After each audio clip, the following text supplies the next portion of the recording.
Hello, hello, hello, good morning, and welcome. You are on the mountain with Rick, and it is time for World Building Wednesdays. But first, coffee. That's what's brewing. You probably hear the bubbling and dripping right now. Meanwhile, I got some double spicy noodles with a bunch of added shit, including some Thai chilies, some cayenne pepper, some hot sauce. It's some hot shit, y'all!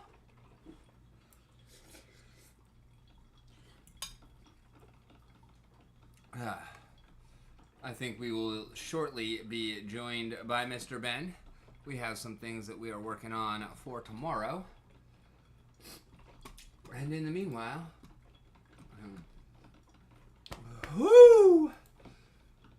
I'm gonna suffer. But it's all good, 'cause I like it.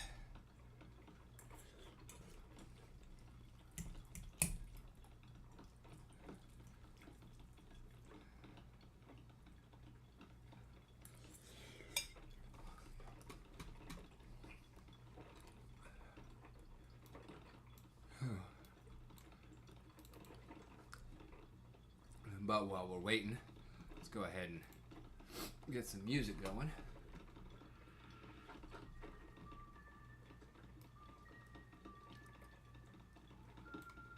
Set that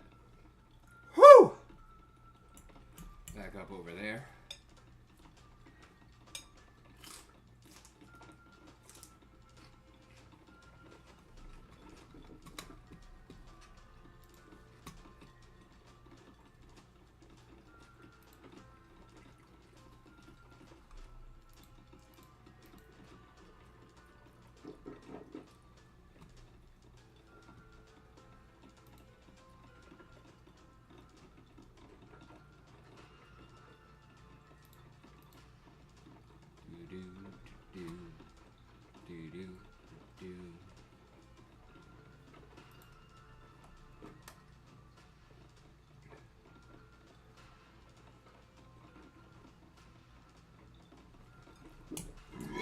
Excuse me.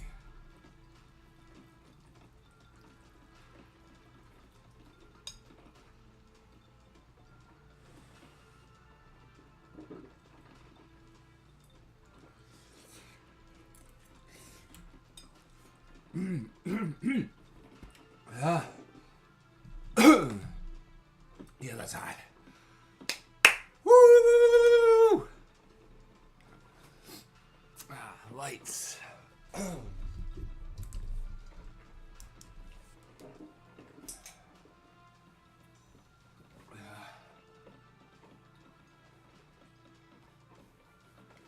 Ooh.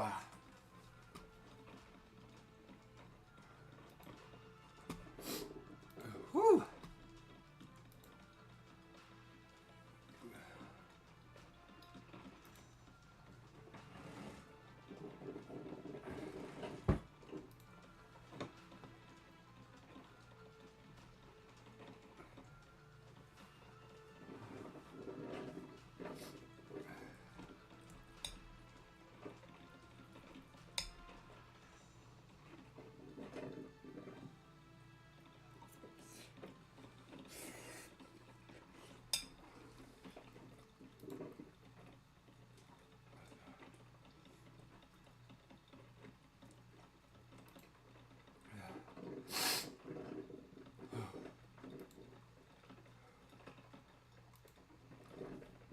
It's a hot time in the old town tonight.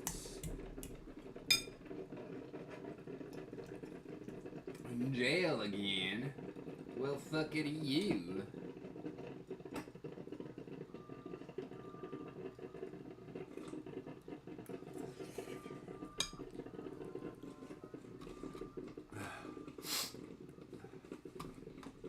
How y'all doing out there in Twitchland and or YouTubeville tonight?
196 for a stack of 7. Okay.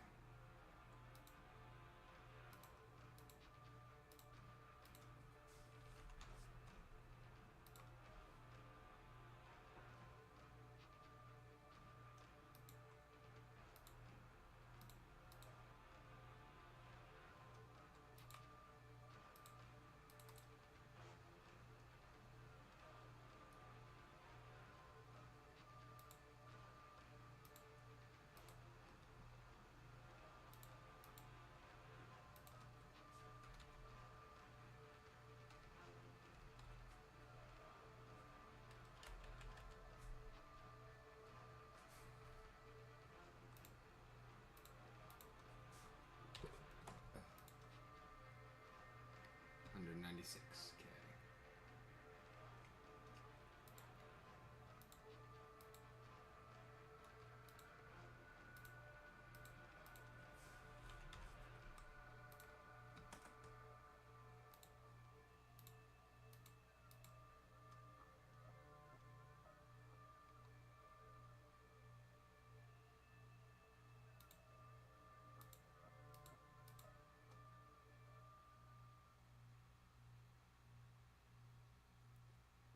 That did not help us out very much at all.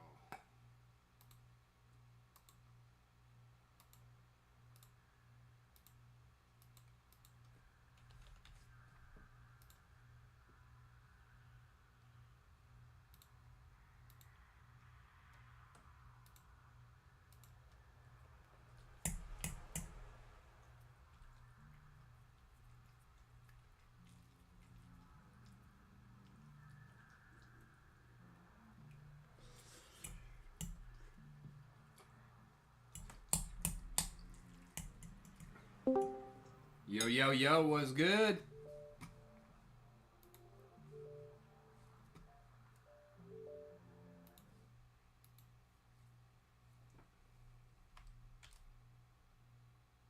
Forgot the volume was down. Now I should be able to hear you. How you doing tonight, my friend?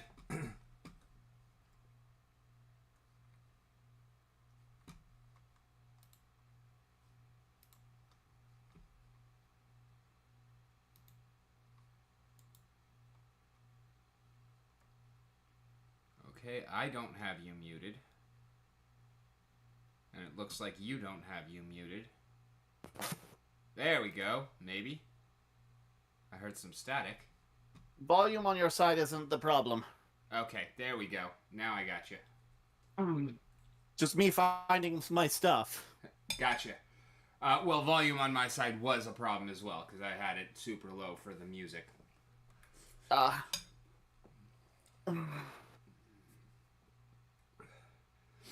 How have you been? I've been alright. Cool, cool. Have you seen the new lands from the new fetchable lands from the new set? No, I have not. They're fetchable duels that allow you to surveil one when they enter the battlefield. Surveil is look at the top card and either put it back or put it graveyard? Yes.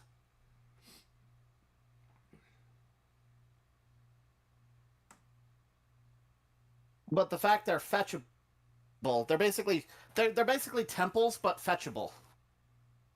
Yeah. I mean that's better than most dual lands, but still not gonna see play in Modern, except in like decks that really will like the graveyard shenanigans. Yeah. I feel like they're still going to be inferior to Shocklands, Fastlands, Slowlands.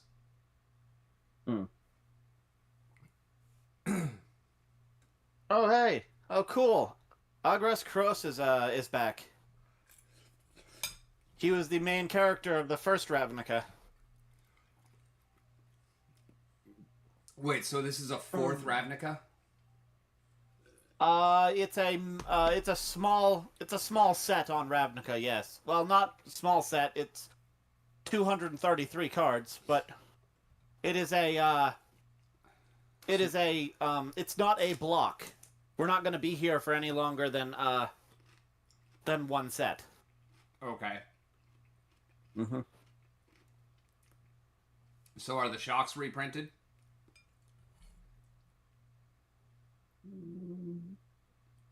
Not all cards have been spoiled yet. They've only spoiled 121, so about half of the cards have been spoiled, but I haven't seen any shocks. Just the new lands. Yeah, I'm There's guessing if they the put those in, that's Ravnica. probably in place of shocks. But I bet there's a lot of people Oh, that wait. Ravnica Clue, Steam Vents.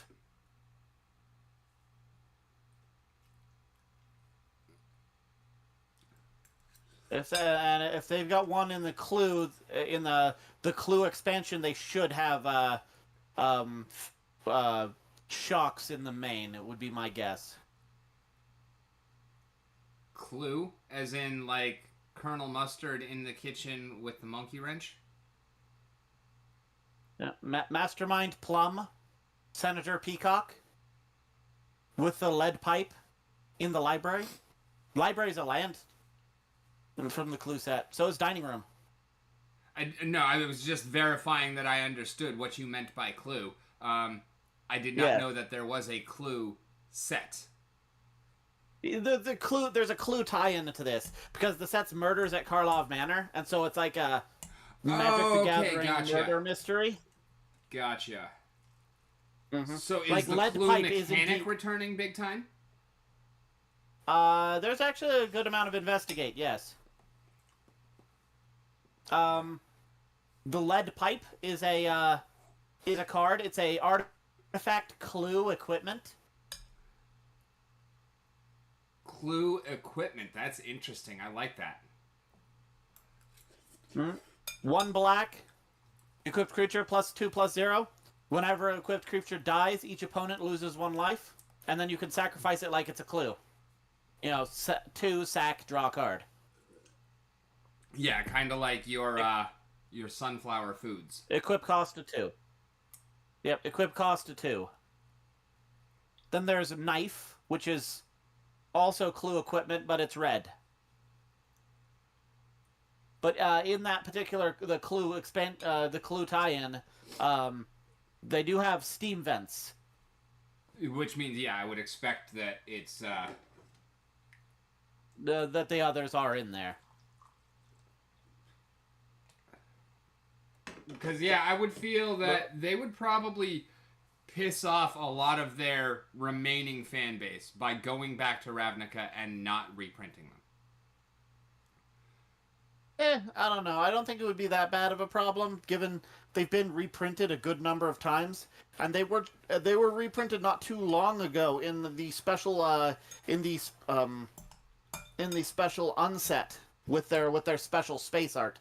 So like I could see them not wanting to reprint them because they've already done a special Snowflake not too long ago. True. But right now, I mean, Hasbro in general, but even specifically Wizards, they need all of the good feelings that they can get. I mean, fucking Wizards has just been fucking up left and right on both D&D and fucking Magic. Like, so here's a card I want you to. This is a mythic. Okay. From this set, Intrude on the Mind. 3 blue instant. Reveal the top 5 cards of your library. Separate them into 2 piles. An opponent chooses one of those piles. Put that pile into your hand and the other in your graveyard. Create a 0/0 colorless Thopter artifact token with flying. Then put a +1/+1 counter on it for each card put into your graveyard this way. Oh wow! For 1 more mana than gifts, that's no, that's the same mana as gifts, isn't it? It's 5, 3 blue. Yeah, and I think gifts is gifts is 2 blue. Right? Mm-hmm. Yeah, I don't know what I don't know if Either that or if gifts is. Mm-hmm. Either way, I fucking love that card. Well, yeah, it's gifts, except a little more expensive. Yeah. Well, but better and worse. Because it's 4 cards instead of, or it's 5 cards instead of 4. It's not guaranteed 2 into the graveyard. It could only be 1 into the graveyard and 4 into the hand. Or it could be a 4/4 flyer. I mean, if you split it 1 and 4, it's either 1 in the graveyard, 4 in the hand, or it's 1 in the hand and a 4/4 flyer. Well, what's the worst case scenario for each one? You get 4. You get to draw 4. It's draw 4 cards, get a 1/1 flying thopter, or draw 1 card, get a 4/4 flying thopter. Both of those are pretty decent. Yeah. Either way, I'm happy with 5 mana options. On that. Yeah.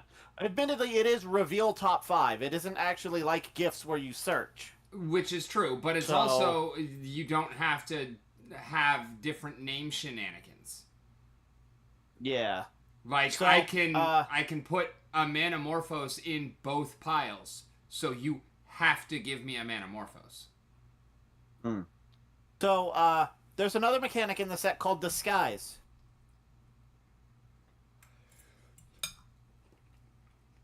It's Morph. Okay. Except better.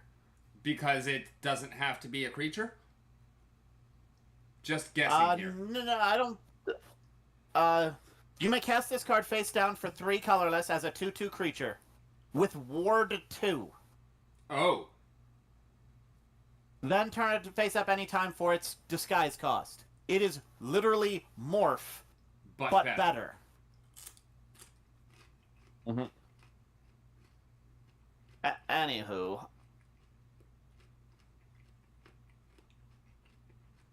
I'm looking through I'm looking through the things, and first thing I'm looking for is like blue red, because you normally ask for if there's anything good for Storm. Well, normally I don't, because my Storm is not together, and but it's normally Merfolk that I'm looking for, or red common. Why is this rare? But it's after you telling me about that, because apparently, yeah, if Gifts is banned, that's a replacement for Gifts. So that's just slot replacement. I don't know if Gifts is banned. I don't think Gifts is banned. Well, but I typed in Gifts Ungiven so I could look up the mana cost, and the first thing I get is, why is Gifts Ungiven still banned? Oh, but then again, that is EDH. Yeah. That's a different story. EDH, Gifts Ungiven is bullshit. So, here's a card from the new set. It hasn't been printed in English, but, I mean, somebody translated it. Steam Core Scholar. 2 and a blue. Creature, Detective Weird. Flying Vigilance, 2/2. When enters the battlefield, draw 2, then discard 2, unless you discard an instant, sorcery, or creature with flying.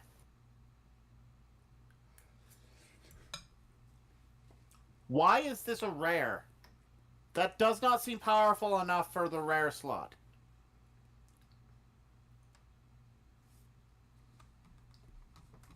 Put it in the chat or link me.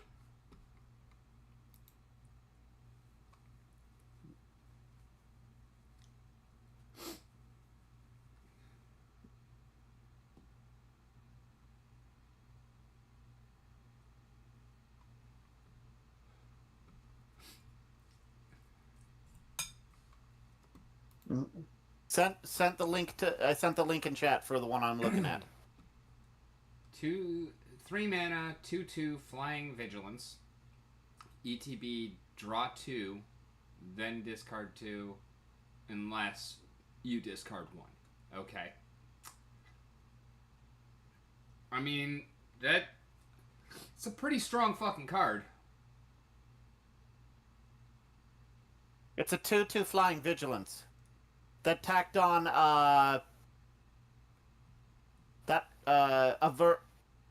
what's the name? Compulsive research. Isn't that the card that's draw 2, then discard 2 unless you discard a specific type of card? Yeah, something like that. I But yeah, honestly, here's the like, thing. That effect.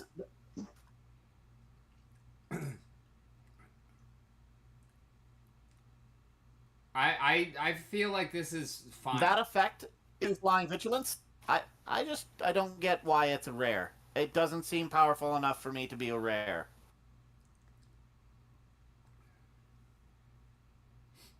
It seems fine to me. I mean, I'm not super excited about it, but am I gonna pack one, pick one it? No, but if I'm in blue, am I gonna pack two, pick one it? Sure.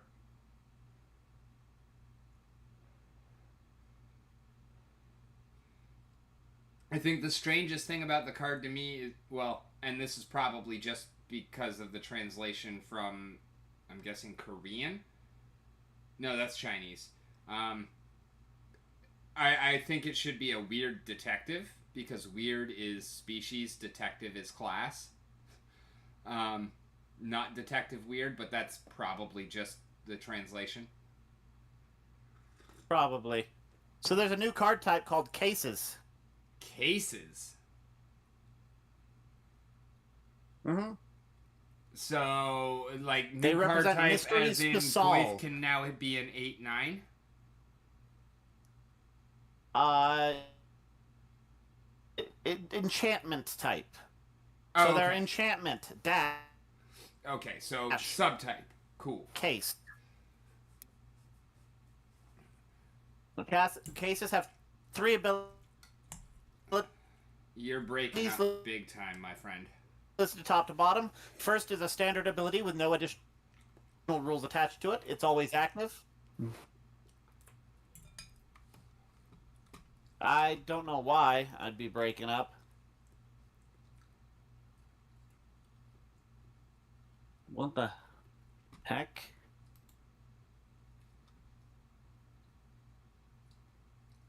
Why do I have so little Oh, turn off? Tristani's back. What's using all of my runtime? Oh. So, God fucking damn it. I hate phones nowadays. Why? It's like, hey, I know you're doing something, but hey, I have to update. I have to update. I don't care what you're doing. I have to update. I have to update. I'm going to use all your internet runtime and make everything scratchy because I need to update. Yep. I had one time I was actually looking something up on my phone. My phone screen then went black. It's like update started, resetting phone. I was in the middle of looking at something, and it's like, nope, whatever you're doing, what's fucking stupid. We're updating now. Yeah, I've had similar. It sucks. Ooh, new Cranko. Yep. I'm looking up how cases work. Yeah, that's actually so why I pulled up the full spoiler, was to look at one. Case of the Ransacked Lab. Okay, so you play it. That's the one I'm... Yeah, that's the one I thought would be good for, might be interesting to show you. Yeah, because that's definitely stormworthy right there.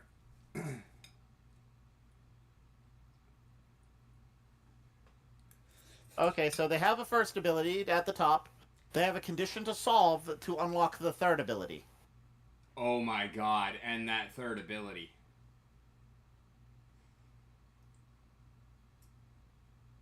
Mm-hmm. Yeah, in Storm, that would be fucking insane.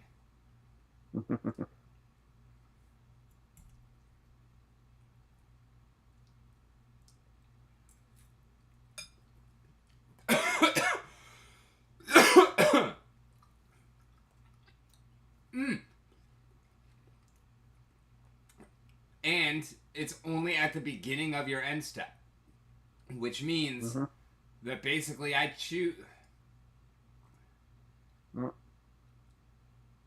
Yeah, so like you do the condition, and then at the beginning of your end step, it solves. So you can't play it solve immediately. You do have to go to end step. Yeah. But honestly, I figured you might be play that just for the first ability alone. Well, yeah, because basically that's why I'm playing is for the first ability. But like, what I was worried about is you start storming off, you cast your fourth spell, it solves, and then I saw that and I was like, oh no, that means it stays cheapening for the entire turn you're storming off. It stays cheapening the entire time. Yeah. Even after you solve it, it keeps the top ability. Oh, okay. Yeah, it keeps the top ability at all times, but to unlock the second ability, you have to solve it. Gotcha. Well, that honestly, it does make it makes Storm a lot more resilient because if you storm off and fail, you're gonna solve it, which means that your next turn you have automatic cantrip on everything you're casting. So yeah, I fucking love it.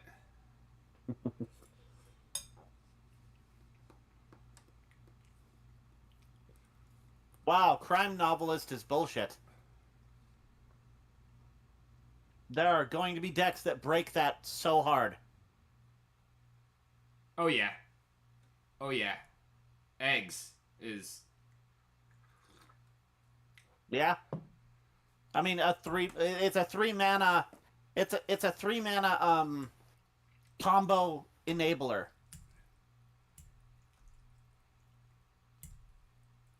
Just asking you to solve it. enabler and payoff. Not a great payoff, honestly. It's not a Doesn't great have payoff, haste. but it is a payoff. It doesn't have haste, doesn't have evasion. I honestly think you just win with something better. Generally, yes. I mean, it's not your ideal payoff, but the fact that your enabler can potentially be a payoff is huge.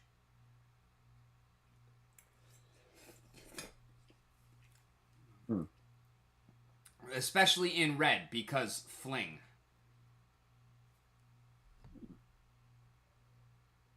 Villainous Rage. 2-mana, draw a card, investigate. I think I brought that up to you last time we were here. Gearbane Orangutan. I like that title. Yeah. Yeah.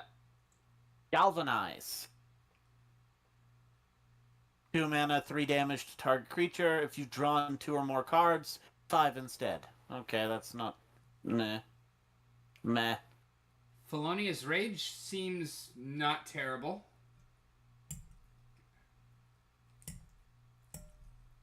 Yeah. Demand Answers is another 2-mana, draw 2, discard 1. Defenestrated Phantom! Oh, fuck, I love it. Where? Just the name. White, same row as Felonious Rage. Oh. Just because I love the word defenestration. It's probably my favorite word in the language. Meh creature, but it... Yeah, it's not a great card, but I love the name.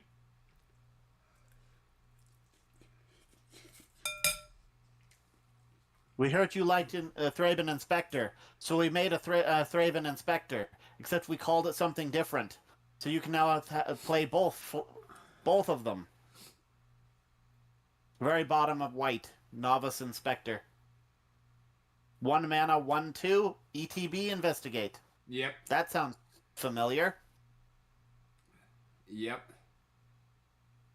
Is that new art on Shock? I like it. Yes, I think that is new art on Shock. Okay. Planeswalker of the set is Kaya. One or more creatures you control and or a creature in your graveyard are put into exile. You may choose a creature from among them. Until end of turn, target token you control becomes a copy of it, except it has flying. Ooh, Then, reprinting Lightning Helix. oh yeah, they were. I saw that earlier. Just trying to go through and see what new and interesting stuff. I'm sorry. What? Affinity for planeswalkers? Are you serious? Also, why? It's a 3-drop. It's already super cheap.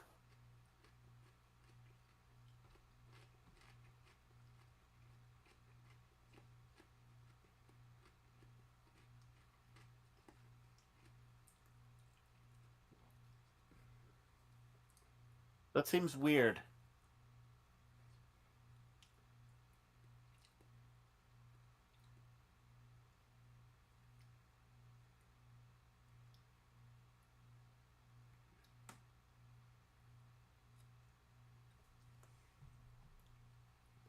It's a solid creature.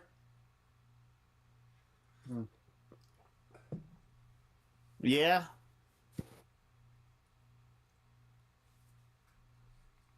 Reprinting Assassin's Trophy.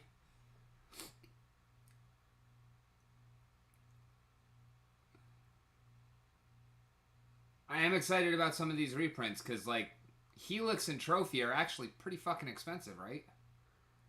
I have no idea. Scooby-Doo joke right next to Lightning Helix. Ha! Yep, yes it is.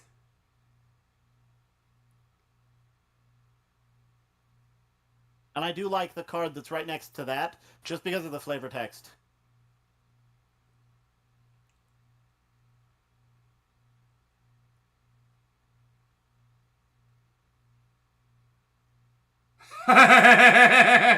Yeah, that's pretty good.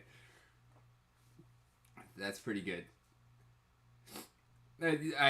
Yeah, the card not so much. I mean, it is a decent recursion mechanic, but the fact that you have to recast and then it's still 4 mana for a 3/1, the flying helps, but not enough. The cadaver. No, I don't care all that much for the card, but I like the flavor text. Love the flavor text.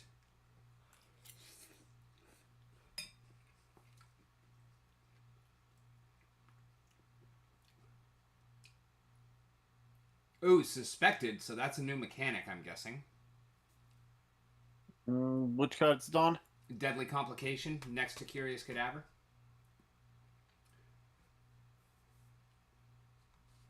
Yeah, there's a card up ahead, up on the top that actually mentions suspected.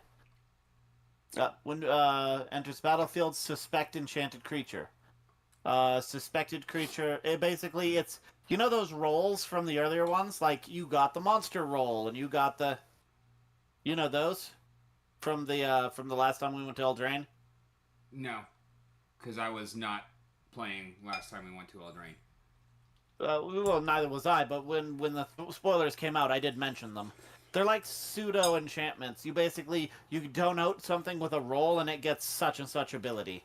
Suspect is basically gains menace, cannot block. Okay.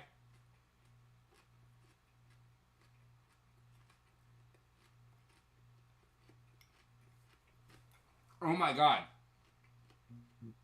Melek Reforged Researcher.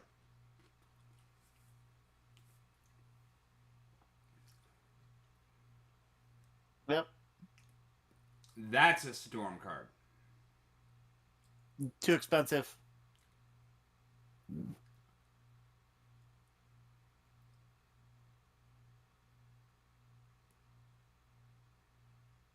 Yeah. Too expensive, has no way to cheapen it. No, that belongs in that other deck. The Delver with the Wyvern that you sent me. Yeah.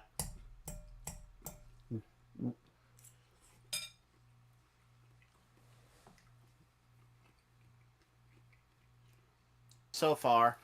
Someone tries to kill Aurelia, the angel. And Aurelia's not happy about it. Could lead to war. The detectives have to find out who the hell tried to kill her. All signs point to Rakdos. because he's a convenient target and would have likely called that shot anyways. Yeah. And speaking of Rakdos, I was actually just looking at his card, and I love it. Mm-hmm. But it is. I don't think it ends up being Rakdos. No, that's just too easy for the story. Yeah. Elf Crocodile Detective.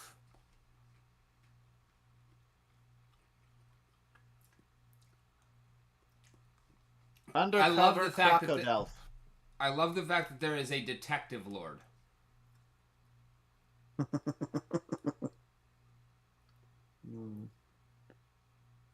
Magnifying glasses be reprinted. Not that anybody wanted it.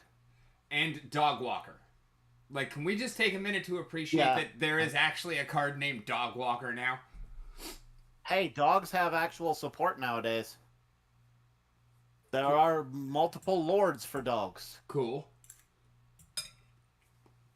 And then down below the artifacts, which there's only 3 of, you have those lands I told you about. Thundering Falls is the Stormland.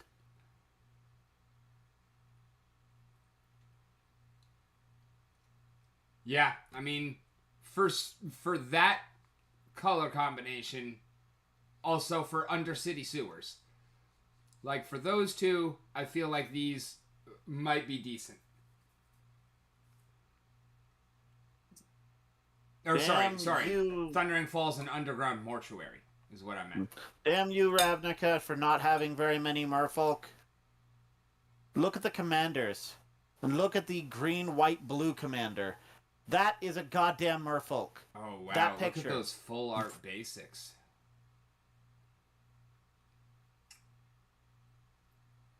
Alright, green, white, blue commander. The like the city grids. Mm-hmm.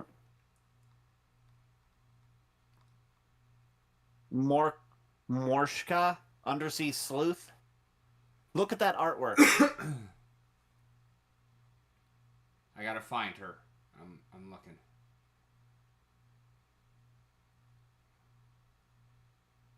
Oh, okay.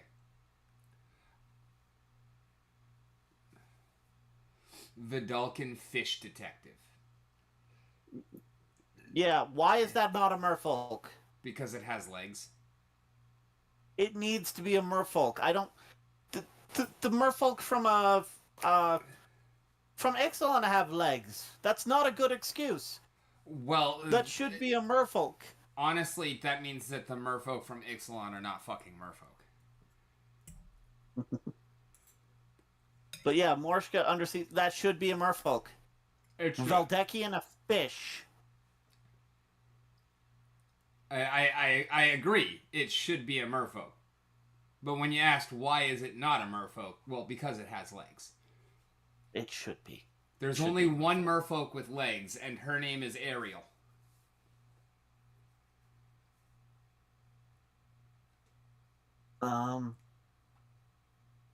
Special guest. I don't know what they are, but they look like they're entirely reprints. And good ones.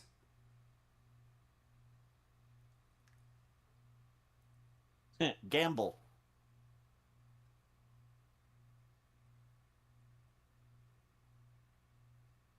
It's a 1-mana tutor in red. It has to be good, right? No one actually plays Gamble.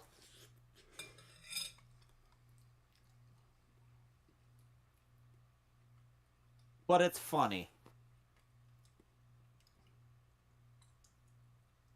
Honestly, that could work in Storm. What, Gamble? Yeah.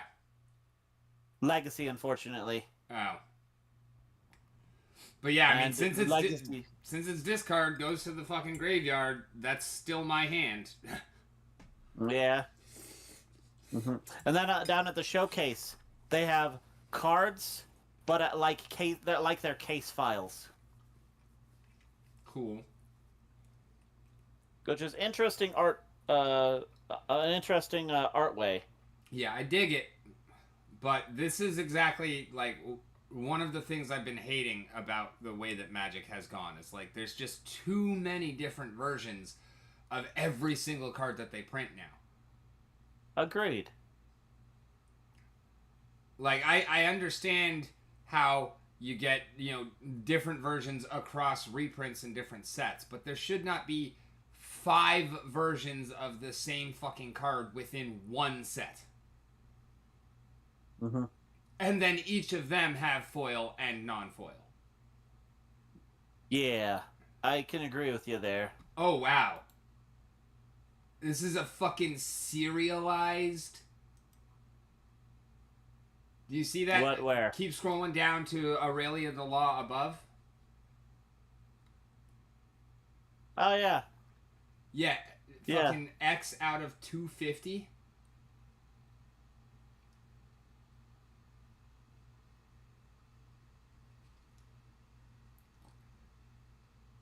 Full arts of the new land. It's just... Just too fucking much.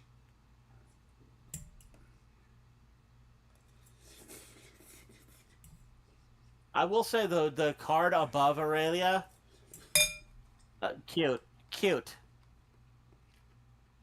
Because the entire set, this guy above Aurelia... Yeah. The serialized one, that is the main character of this particular set. And so, like, his own case file, he has notes on some of the case files above. So on his own case file, in like invisible ink, it's like legendary creature, and like has an arrow pointing to legendary, saying, "But of course, I'm legendary." Handsome, genius.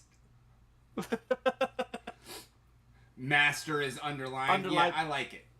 It's very well done. That is pretty funny, but I still wouldn't want. I still agree with you. There's way too many versions of every card. I mean, I love them.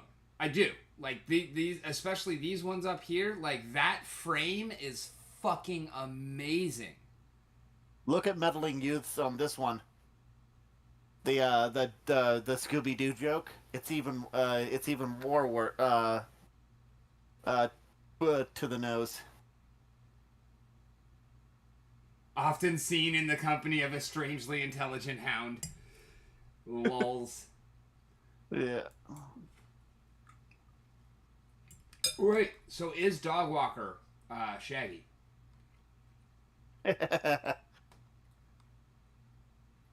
Wonder if there's a case file card for Dogwalker. There isn't one spoiled. But I don't know, it makes 2 dogs. Yeah. True.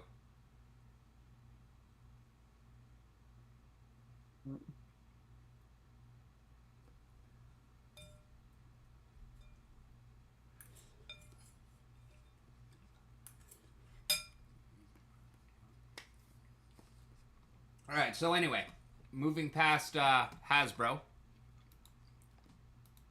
Minotaur in a bottle. How do we get him there?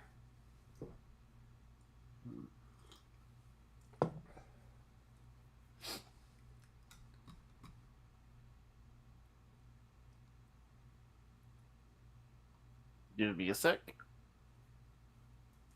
And I'm not even so much worried about getting him in the bottle. That part is relatively easy. Why is the bottle in the caverns?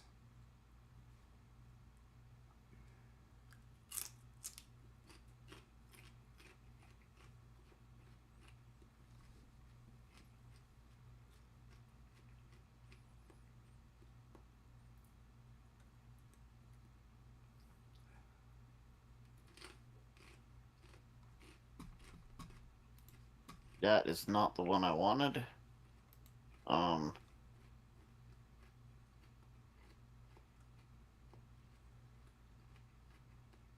Just show me all of those.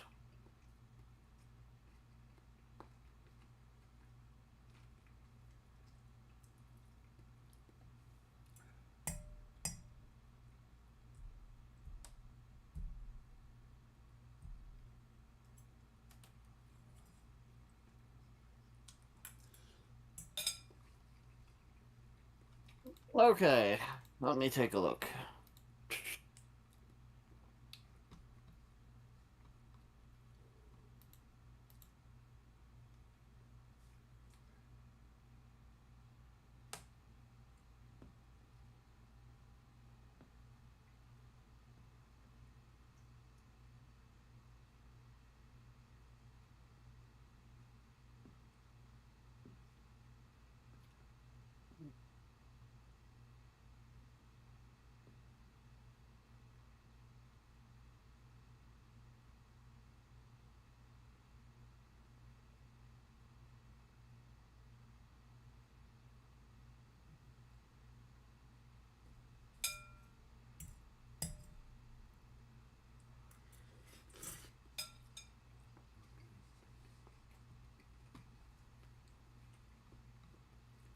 Magic jar. Okay. So that's the spell?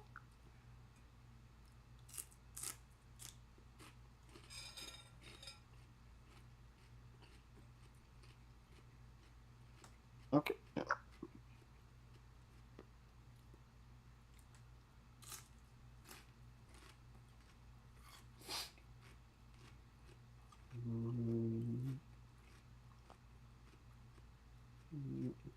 Nope, that is not the one I'm after.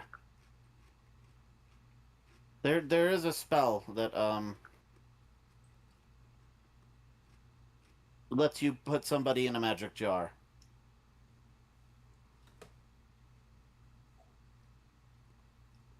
As for why, I don't know. That's why it would be down there. That's honestly a backstory question.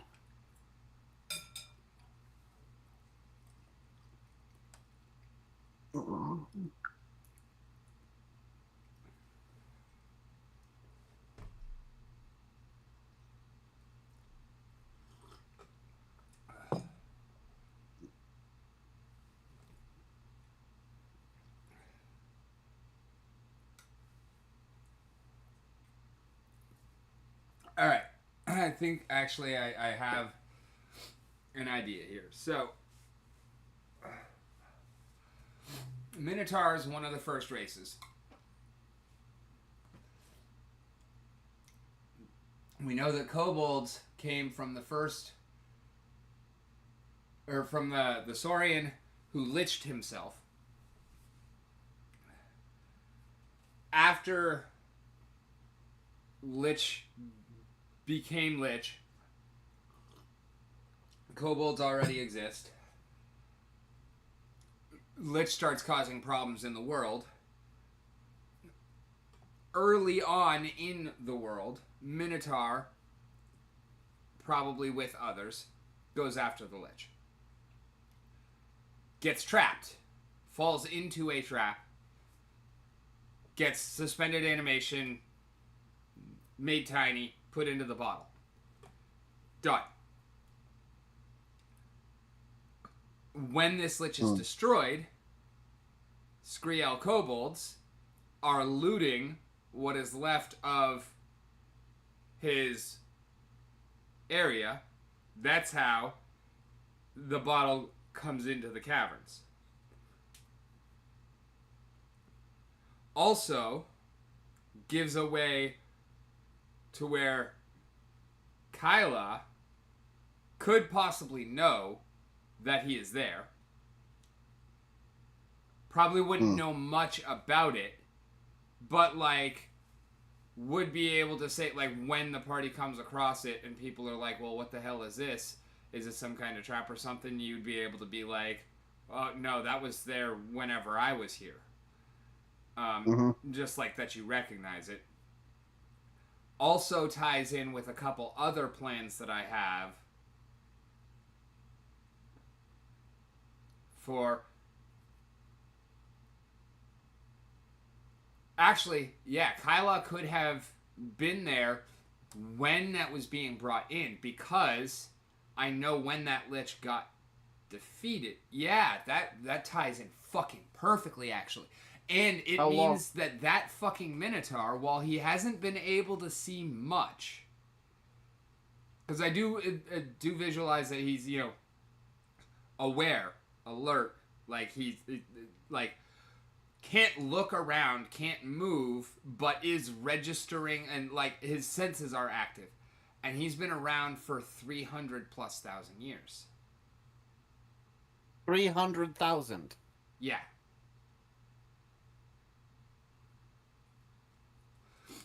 I mean, Minotaurs were literally, one of the races created at the party. I don't know about having him be that ancient. Doesn't have to be either, though. Like, the minimum is 30. Not 30,000, but 30 years. But I think it would be really cool to have it further back because of the suspended animation and being in the bottle. Like, until the bottle is broken, he's not aging or anything either. Hmm. Well, my main problem is you're giving like his character would have no use for any sort of lore checks because It's he would be so ancient. He would know nothing about the way the world is right now.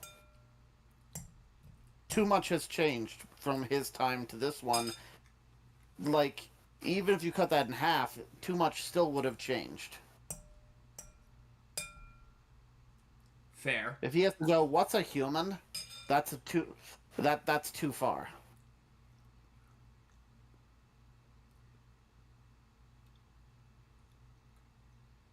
I do see where you're getting. Um, it could be a we could we could make it be from a different event.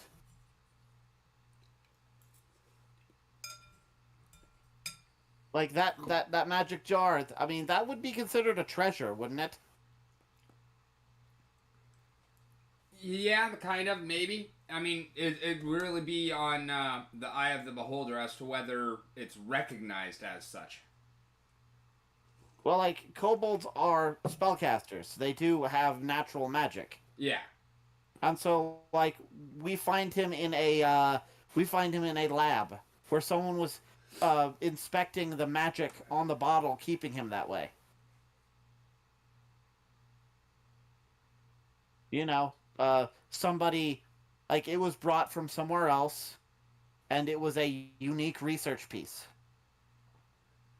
that still allows him to be, you know, as old as you want him to be, but doesn't lock him into any particular event around where the party is right now, because it was brought in from elsewhere.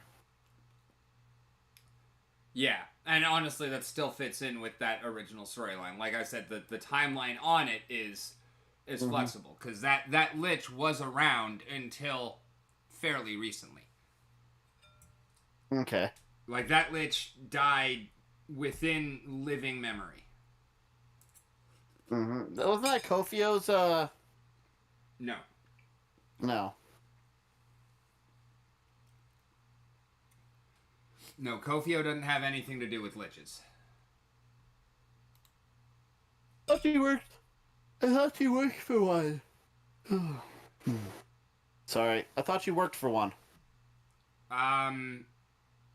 Off-world, maybe?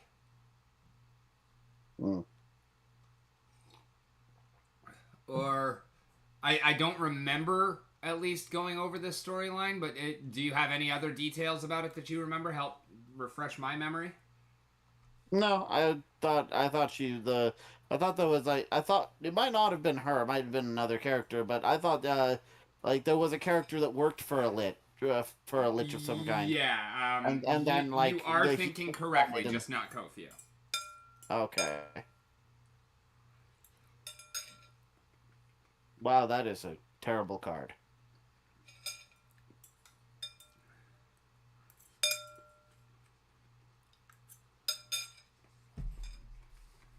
5 mana 3/3 flyer that can flowstone itself. Do you remember the flowstone ability? I do not. It's fire breathing, but it's plus. It's fire breathing, but it's plus whatever minus whatever. Oh, the weird ability. Okay. Weird. Yeah. You're talking.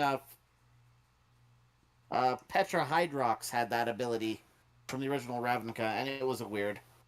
And but yeah, like it's Steam literally Core weird is blue mana +1/-1, red mana -1/+1, something like that. Yeah. Well, the original ability showed up in a much older set, and basically every card that had the word Flowstone had that ability in some manner. Okay, gotcha. Because it was like it was this special magic stone stuff that was liquid and could solidify, and you could use magic to control it. But they always went one way. It was always, lose toughness, gain power. Oh, okay, It gotcha. never went the other direction. So like this card I'm looking at, I'm like, this is terrible. 5 mana, 3/3 flyer with a pay a red to flowstone +2/-2. Well, at least it's only one red for go all the way, cause you're never gonna stop at 4/2 unless it's because you only had the 1 mana to spend. Yeah, but like that is such a terrible card. That was a rare.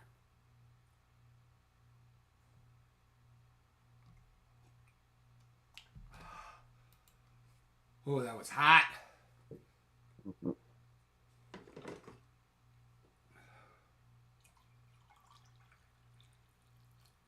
I took some super spicy noodles, and then when I cooked them, I made them even more spicy. Uh I'm not a fan of spiciness.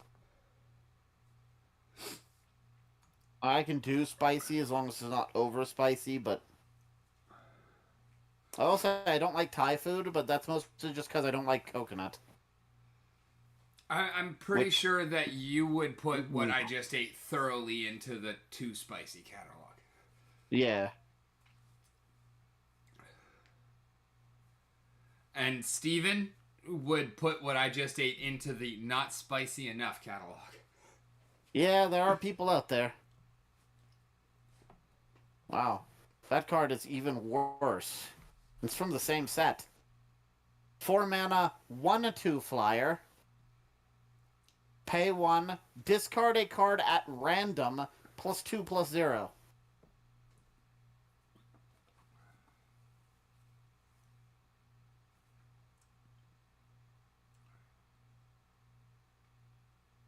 Tempest was a super annoying set because red was not allowed to be good.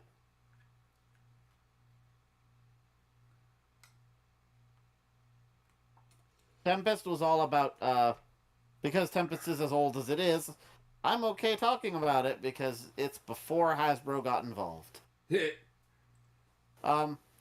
Tempest had this gimmick of, like, discard a card, do a thing. It's where madness, a lot of madness came from Tempest. That's right. Lo- Like, a lot I good kind of stuff came vaguely from remember Tempest as a set because I was playing when that came out. But But yeah, I don't remember it well. every single color got discard a card, do something on their creatures. Red, however, was not allowed to have discard a card. It always was discard a card at random on every red card that had that effect. Oh yeah, that's They were not allowed to choose their discard. Every single card in red had to be at random because they were the color of chaos.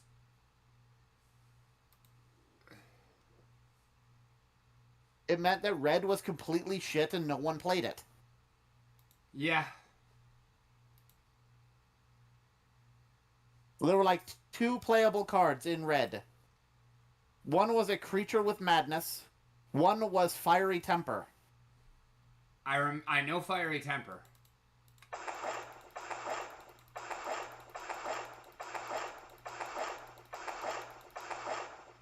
Or as I called it, Madness Bolt. Yep.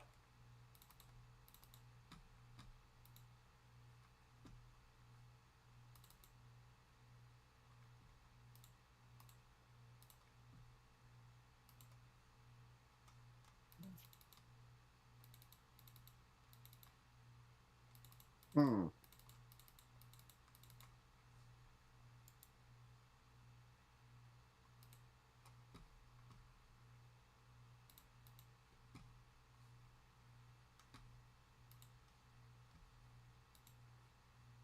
Let's take a look at this keyword and see if any of these that were extremely powerful are capable of being played now.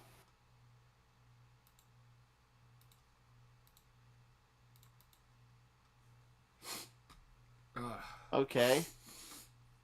So, you ever heard of a card, Whispers of the Muse?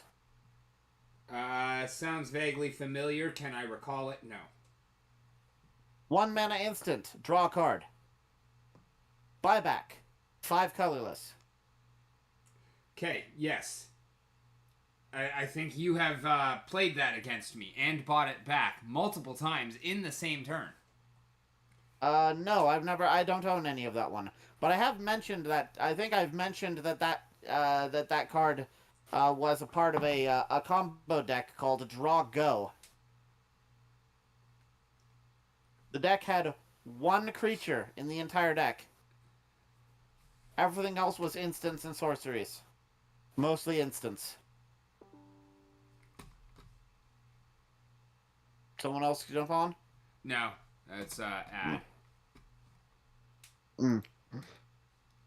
But yeah, the deck Draw Go was just a it was a mono blue control deck that used Whispers of the Muse for card advantage at end step, utilizing buyback, counterspelled people's crap,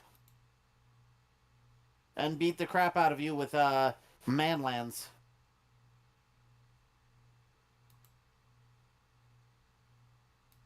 Yeah, sounds about right. Sounds like blue. Mm-hmm. Like, honestly, I think they should have just named Island Drago.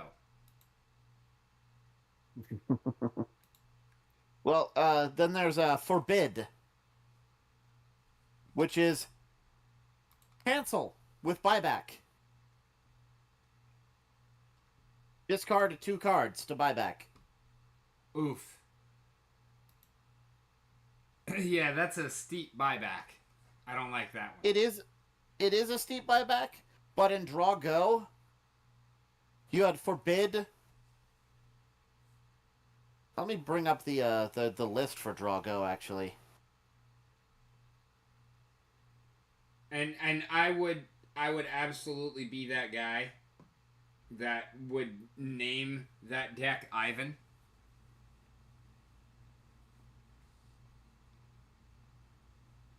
I know the joke's a bit rocky, but Mm-hmm.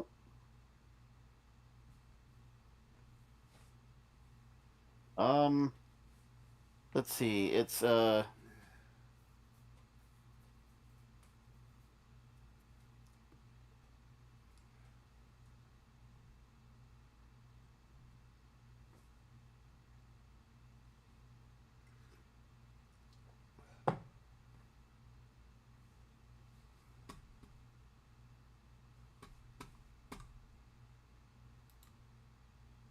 we go. There's that. Do they even still have this page up? 404, page not found.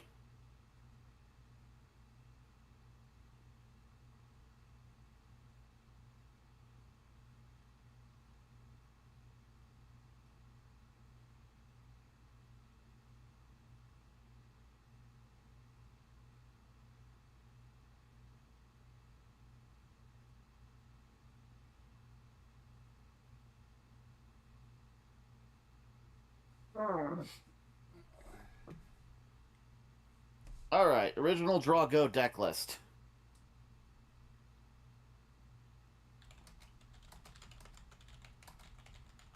Force Spike, 4 of. Counterspell, 4 of. 3 Mana Leak. 3 Forbid. 2 Dissipate. 4 Dismiss. So, 4 Dismiss, which is a counterspell. 2 Dissipate, which is a counterspell. 3 Forbid, which is a counterspell. 3 Mana Leak, which is a counterspell. 4 Counterspells. 4 Force Spikes. 1 Memory Lapse, which is another counterspell. yeah, sounds like blue. Then we have Impulse, which is a draw card. Whispers of the Muse, which is a draw card. Niv's Disc, which is board wipe. And 1 copy of Rainbow Ifrit.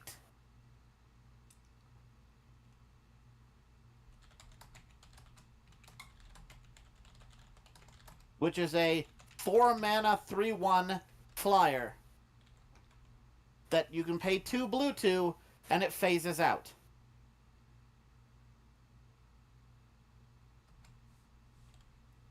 It has on-demand phasing. That makes it almost impossible to kill, as long as you keep 2 blue up. Which in this deck you easily would. It actually wins by using Stalking Stones. What do we want to give him for a maximum time on when he... Like, I'm telling him, as long as it's more than 100 years and less than 10,000. How long have humans been around? About 10,000. Okay, so he should know what humans are. Kind of. Maybe. Not necessarily. I mean, it's fine if he doesn't, in all honesty. Like, we do have someone coming in from off-world. True. Oh, I did manage to finish his character build. He just needs equipment. I saw that, thank you. I also managed to make him, give him the stats for being large after I did a bunch of looking into how things go. Cool, so what did that change? +2 strength, -2 dex? I'm bringing it up now. Once virtual finishes loading.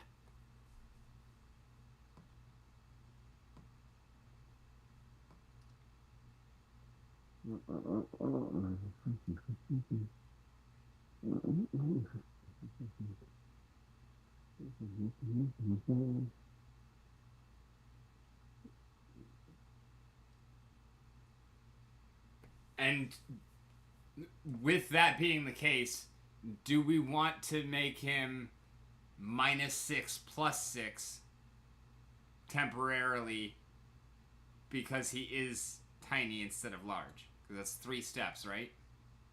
Medium, small, tiny. Yeah, yeah, medium, small, tiny.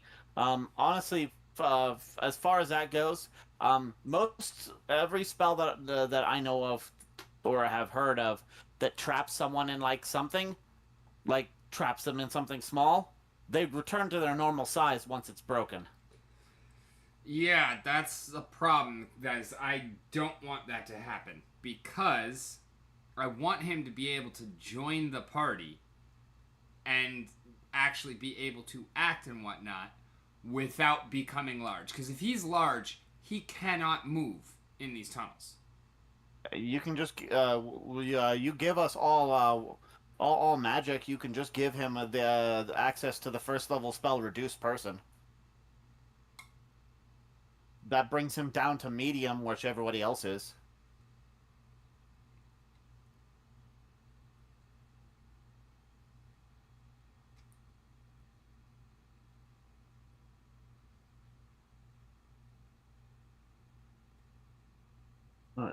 Go over here. Okay, large size. So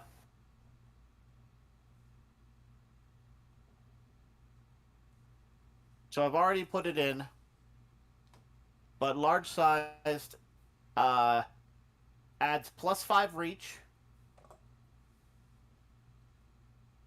-1 dexterity, and while it also adds an extra boost to strength, it also gives +2 melee boost. +2 melee to hit or damage? Damage. So his strength is a 4. So he hits with a 6. With a strength of his strength is effectively 6 for melee attacks, for melee damage. Okay. Mm-hmm. Yeah, I don't hate that. And kind of my idea was maybe because he's been trapped in the bottle so long, like it gets broken, he's tiny. After an hour, he becomes medium. Or he becomes small. After a day, he becomes medium. After a week, he becomes large. Well, because he's a large creature from a large race, and large races are not the most common thing, I would assume like minotaurs and other large creatures, just as a part of culture, would have a way of being like, all right, fine, I'll enter your small house. Just give me a second. Drink. Just to make, the social mixing a little easier.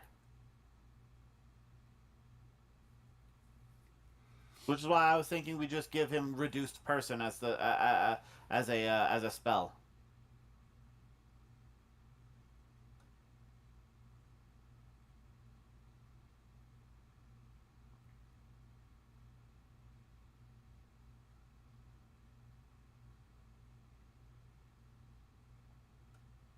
I don't hate it. I don't love it either. Because it definitely would make things like being able to sleep in a human-sized bed a whole lot easier. Um, about that,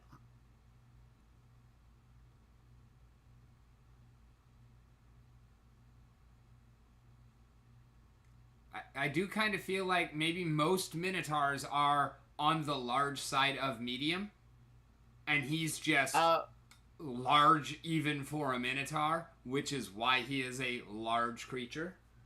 I kind of like him just being the average size for a Minotaur. I think all Minotaurs are large. I'm fine large with that creatures. too. Mostly because my character has the whole I'm bigger than I really should be for weird reasons. True. Not that that's a great one, but I need to find the right one I'm looking for. You're right on that, though. It would be awkward to have you being like 3 times the size of the average kobold, and then him being half again as large as the average Minotaur. Yeah.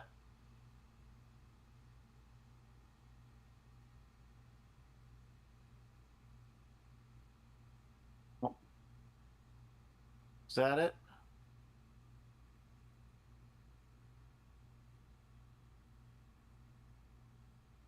Okay, cool. How long does this last?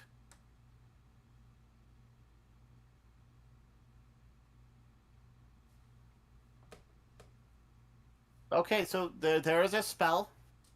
It's a level 2 spell, however, but uh it automatically makes them go to tiny. Just too tiny.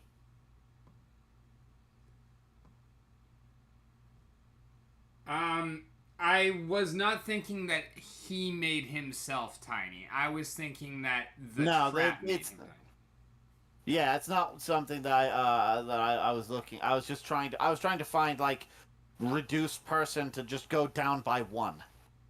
Because that's something I think he'd have. Him going to tiny, this is would be something I don't think he can do. Yeah, I agree with that.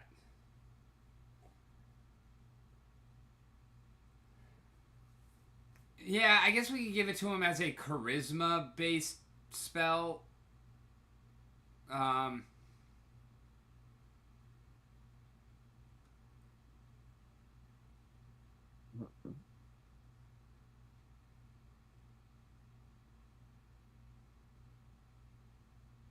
I could not find it.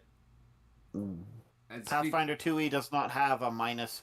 I think it's Pathfinder 2 enlarge does not and have a reduce. minus. I think it's one spell. It's just which way you cast it, and I think it's listed under enlarge. No, there's enlarge, and then there's its counterpart shrink. Oh, okay. Mm-hmm. But shrink goes down to tiny because the game automatically assumes you're a medium-sized creature. So medium down to...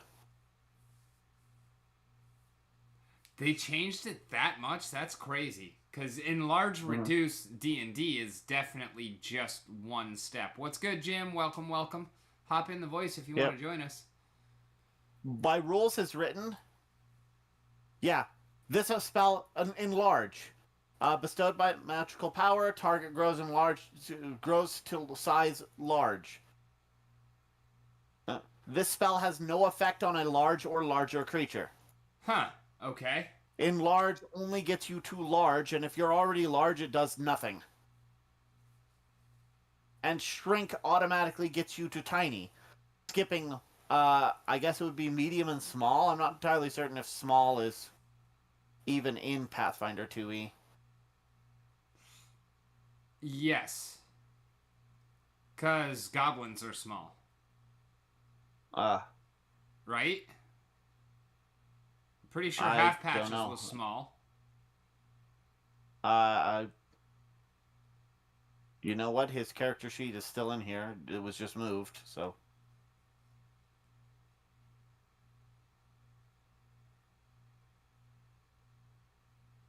Kobolds are small.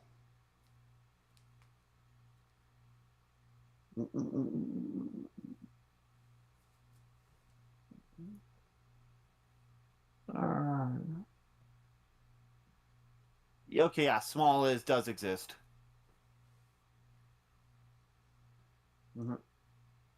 So the Minotaur's strength ability scores: +4, +1, +2, -1, +1, +3.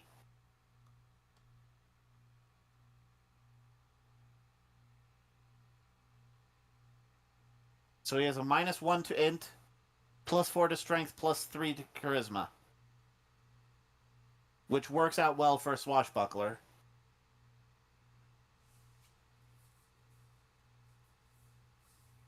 Yeah. He's probably going to put most of his boosts as possible into Dex. Because he is kind of clumsy for a swashbuckler. But, well, especially for a gymnast swashbuckler. Here's the thing. He has expert level training in athletics.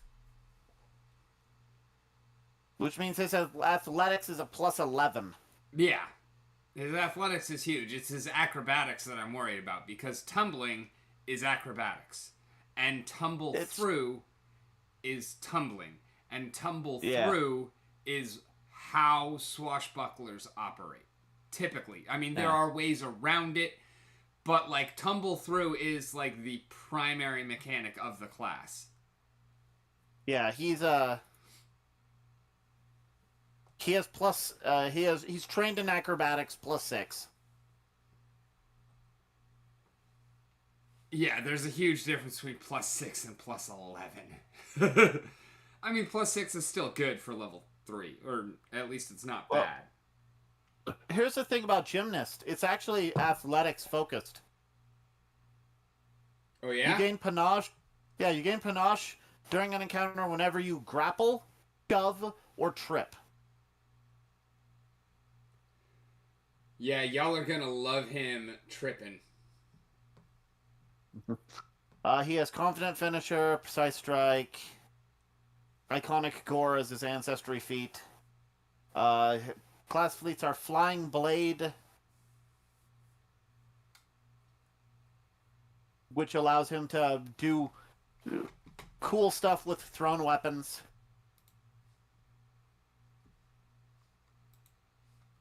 Unbalancing finisher, which lets him do make the opponent off guard until their next turn.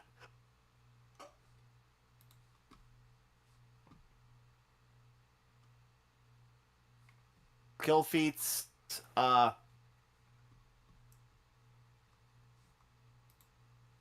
had to actually pick a skill feat for him. That made sense based off of what he got. So he has Combat Climber and Powerful Leap. Powerful Leap definitely makes sense. I mean, Climber it fits in well with his abilities, so no complaints there either. Well, it's one of the few skill feats he can get for his main ones that he actually qualifies for. And then his general feat, he has untrained improvisation. Yeah, I remember how excited Angel got when she saw that. She was like, "Why didn't I take this?" Because you didn't look hard enough to find it. Yeah. Well, honestly, it doesn't allow him, right now, it doesn't allow him to do much. Most of his skills are already higher than what it would allow, than what it would help him with.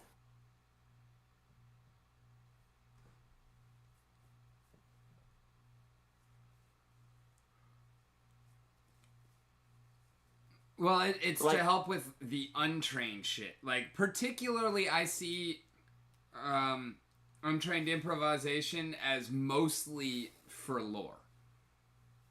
Because it allows you to attempt things that you shouldn't be able to do. And lore is one of those things that if you don't have it, you can't really attempt it because you don't even know what you don't know. This doesn't allow you to use the skill's trained actions.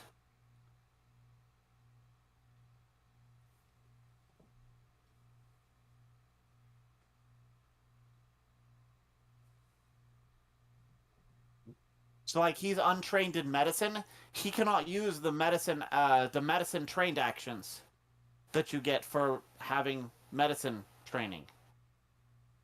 Okay, so what the fuck does it actually do then? Instead of having a +1, instead of having it be a 0 to that stat, it makes it a plus half your level. So currently it gives him a +1 to untrained skills. Wouldn't it be a 2 if he's level 3 because round up? Nope, does not round up.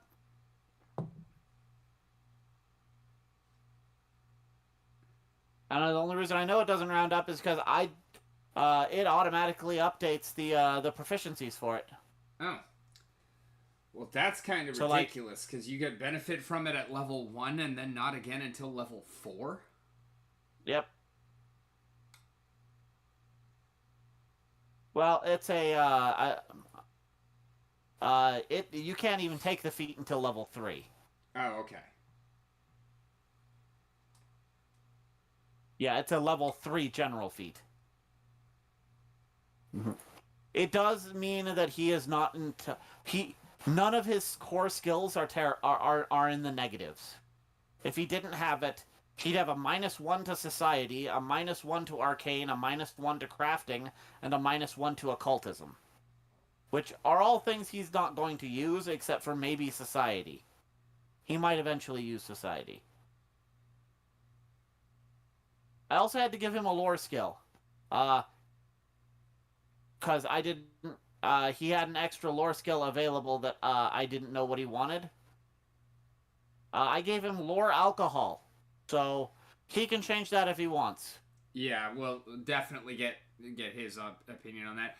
And again, I was really hoping he was going to be here. I think you saw it. I was talking to him in the chat, and I told him when to be here, and he was like, yeah, it's a bit early, but I can do it. And then here he isn't.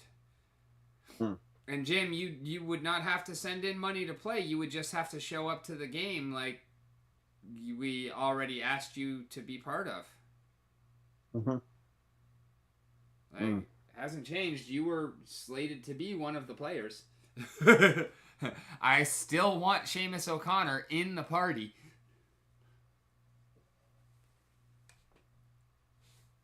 I can't play him.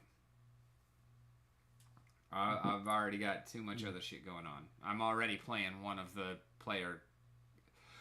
intended PCs.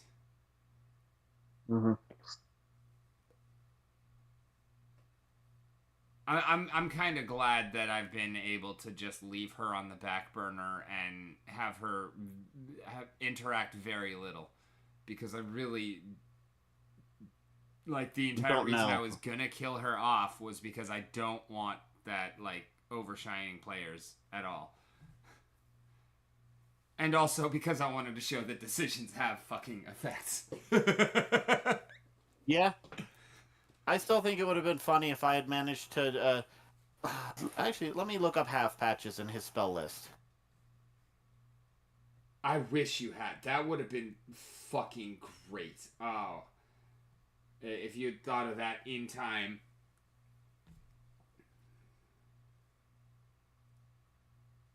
There we go. All right. Evocation force components V. So vocal? Yep. Okay, I could not have cast that. I could not have cast this spell stealthily. It has vocal components. Only vocal components.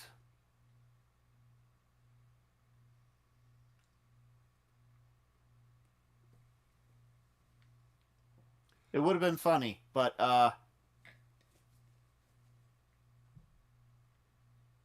yeah, I wouldn't have been able to cast it stealthily. Everybody there would have known I did it.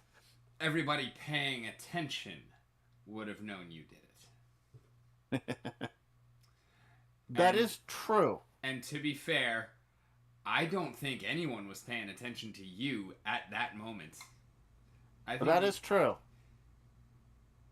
They were paying attention to Fairheart and Tudor and what was going on down there. I don't know if they were even paying attention to Tudor.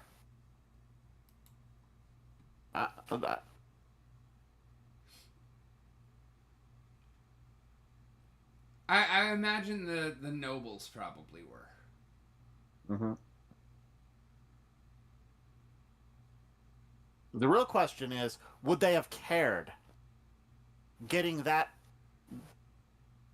ass out of leadership? Would they have done anything about it? Unlikely. Would they have cared? Probably. Maybe. Because also, I don't feel like the populace, by and large, doesn't really realize what a douche nut he is. He's got a kind of an affable veneer as far as the public is concerned. But these aren't the five there weren't the public. True. They were the people that have to deal with him because they run a part of the city. Right? Yeah.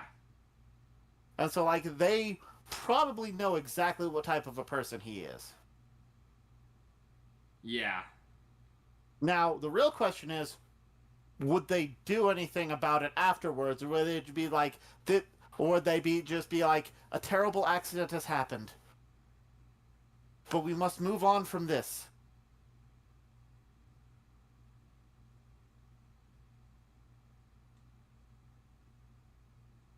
It's hard to say. I don't know how the politics of that would work through. Yeah, I don't either. I don't either. Because, yeah, his dad, widely regarded as the greatest king in the history of the land. But he is not living up to that. Mm-hmm.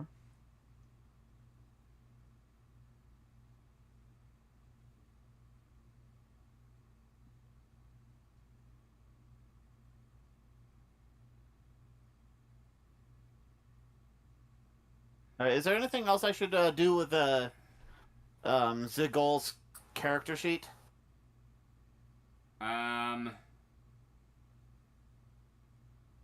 Like, his base speed is 35.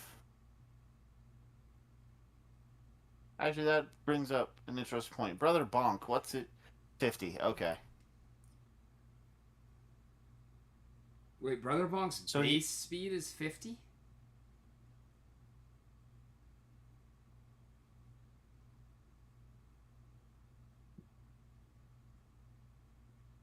I didn't think he was that fast.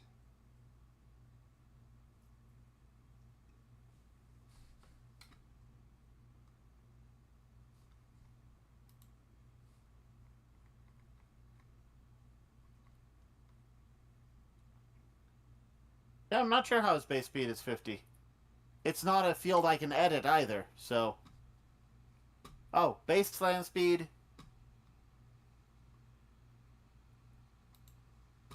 Oh, yeah, you gave him, because Brother Bonk didn't take any magic, you gave him a bonus to movement speed.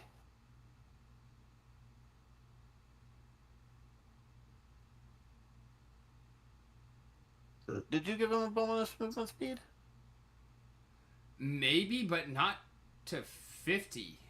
I don't think. Oh no, I think I gave him an extra 10, and then he took a feat. Well, I'm looking at the breakdown. He has a base land speed of 25. He gets plus 10 for incredible movement. And then the last modifier is land, plus 15. What does that land mean?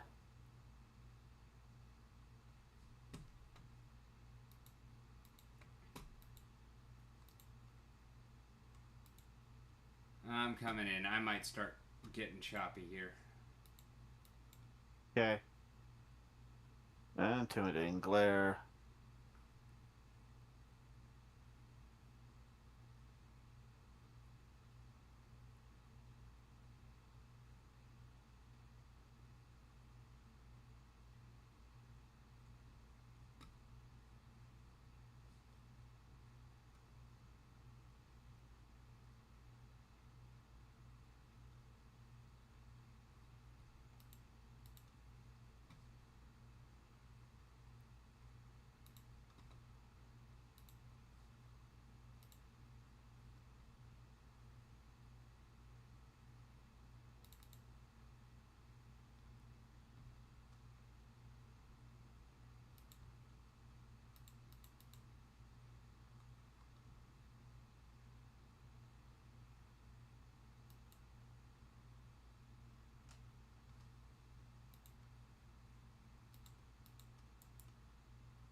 So, Brother Bonk doesn't have a second level class feat. Huh.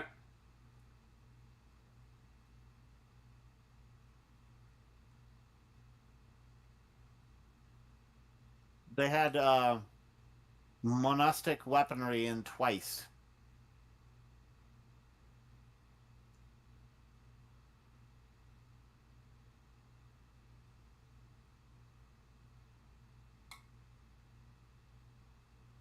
The fuck is this?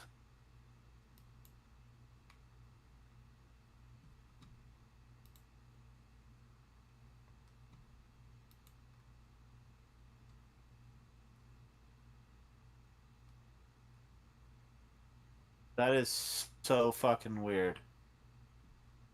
The Skimmer dedication. Yeah, dedications that get kind of crazy. There's a shit ton of them. Yeah, they're weird. I'm getting rid of dedication so I can just look at just regular stuff.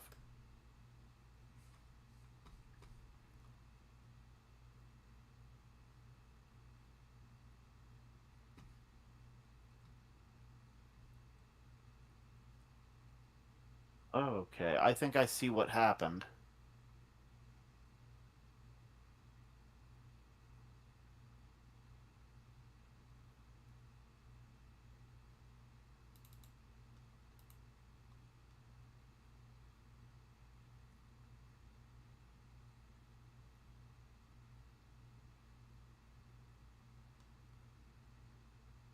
Question.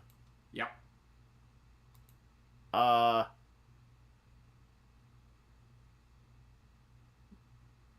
what kind of fighting does Brother Bonk do? Dragon style. Okay.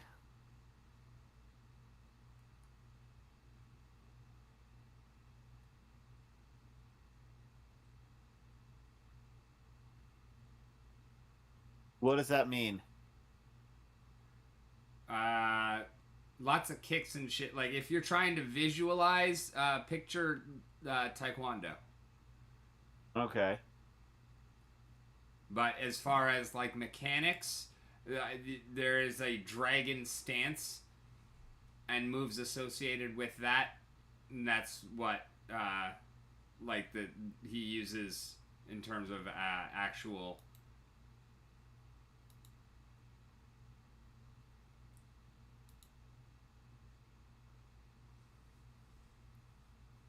Okay, interesting. Brother Bonk did not have to take uh the monastic weaponry class feat.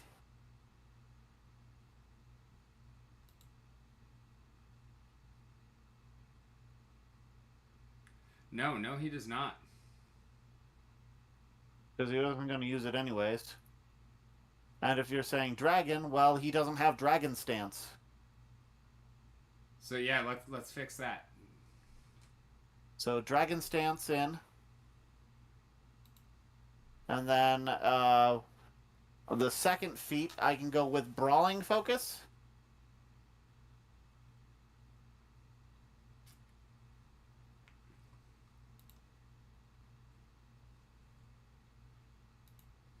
Sure. Or elemental fist.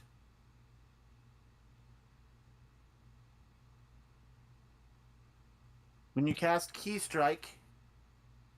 No, Sharn doesn't want to deal with key strikes stuff. So yeah, brawling focus is good. All right, brawling focus just allows you to crit with unarmed strikes. Perfect. Because yeah, we definitely want her critting. Or at least have the access to being able to crit. Okay. There's that. Still don't understand why speed 50, but I don't know. Yeah, I'll ask Sharn about that because that does seem a little high. Yeah. I mean, I think 40 sounds right because 25 or maybe even 45. 25 base, and then if she took the feet for plus 10 speed, I probably would have given her 5 or 10 feet.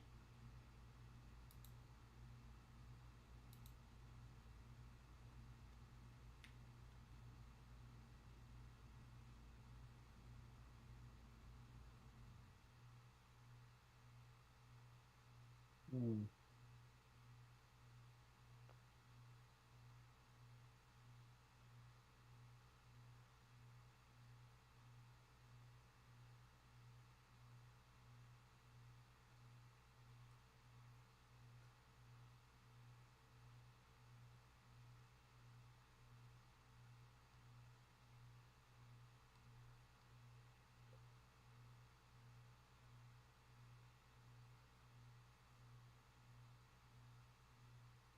Hmm.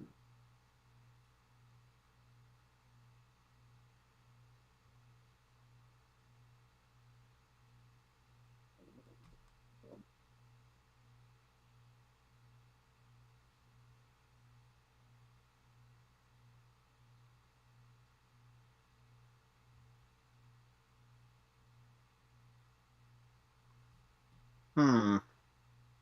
Okay, dragon stance is on there.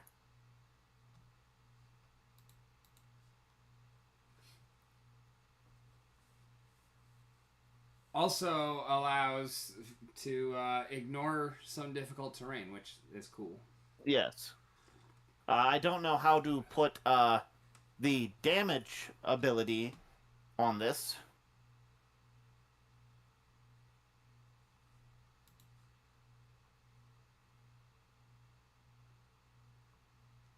I think. What do you mean the damage ability? To allow criticals? No. The Dragon's Tail Sweep. Deal 1d10 bludgeon damage using a kick. Using a special kick while you're using Dragon's Stance.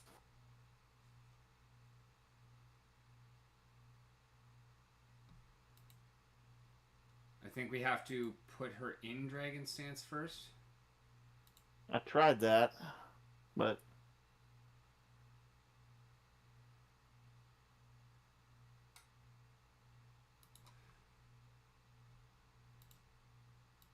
Let's try You this. click on that, right? Okay, I started an encounter. Now try to put her in Dragon Stance. Okay.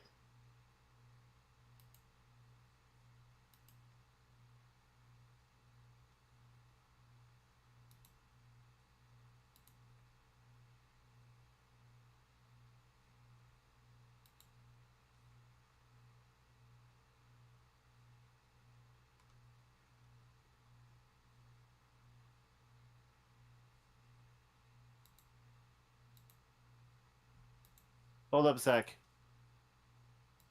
Hold up a sec. Hold up a sec. What the heck?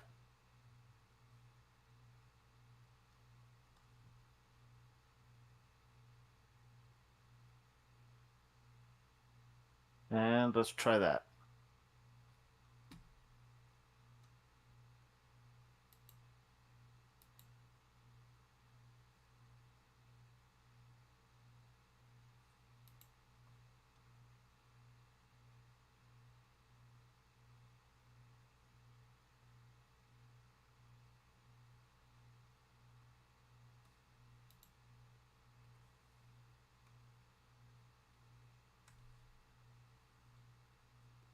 Okay, well that's a awkward way to make that work. Now then.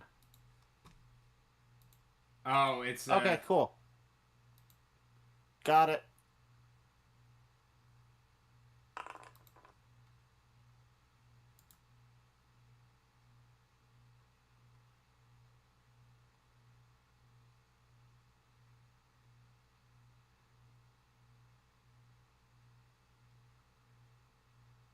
Okay. I figured out how to activate Dragon Stance. I see that. I saw it show up and then go away. So what you do is you open up the character sheet, go down to Dragon Stance, don't click the action button. Okay. Instead, you go down to where it says Stance, Dragon Stance, and it's in that box that highlights.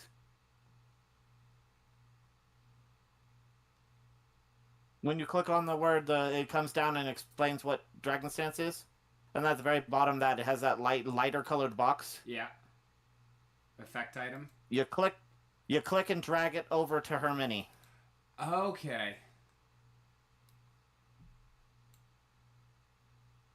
And then if you need to take it off, you can go to Effects and just hit the garbage cans to delete those effects once they wear off.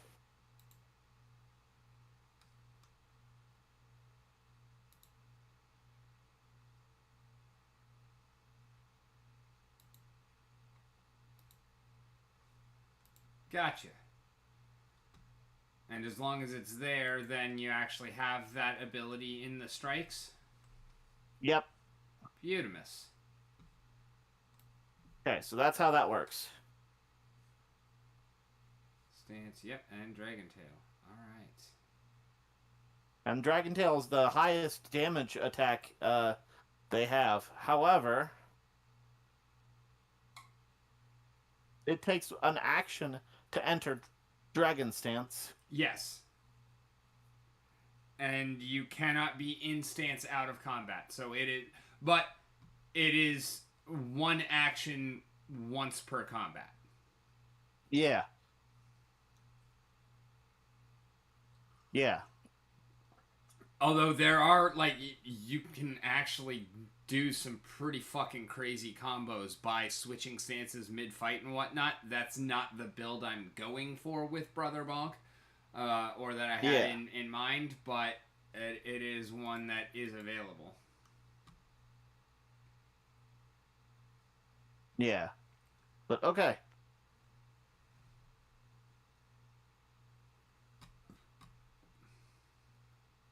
Oh, up here.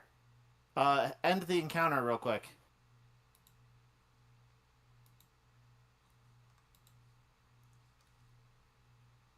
Okay.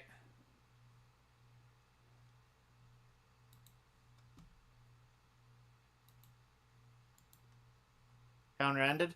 Yep. Are we paused?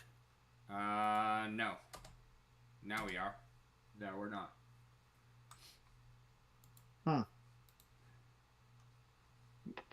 Well, Dragon's Den, if you look at the top bar, right next to where the thing is, you'll see it's an indicator that says that's the Dragon Stance ability. Yeah, I see it. On Brother Bonk? No. Huh. Oh, okay. Right? Yeah, right click, remove effect. That's right. Yeah, and that's as long as you have Brother Bonk selected, it'd show there. And then if you were to Yeah. select someone else, it'll show whatever the effects they have. Yeah, and it's supposed to end after an encounter ends, but I didn't. Sorry.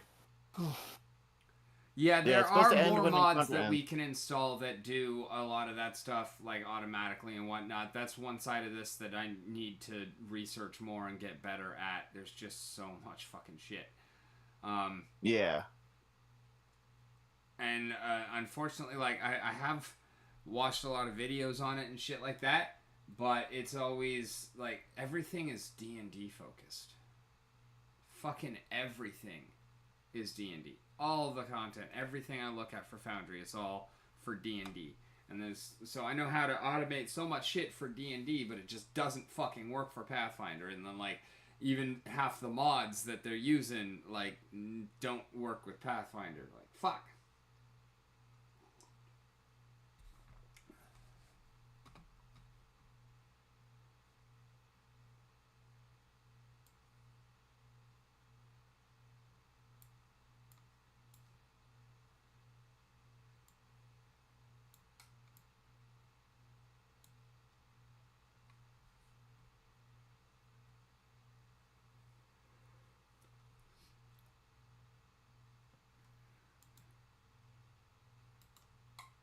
Click on the hatchery up top.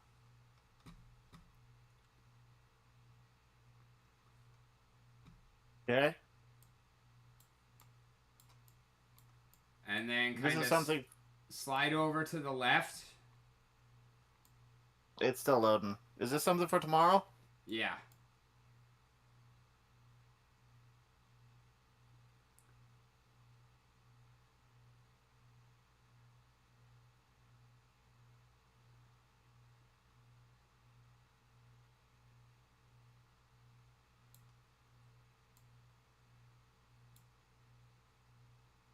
All right. It's currently at 96. Is 98%.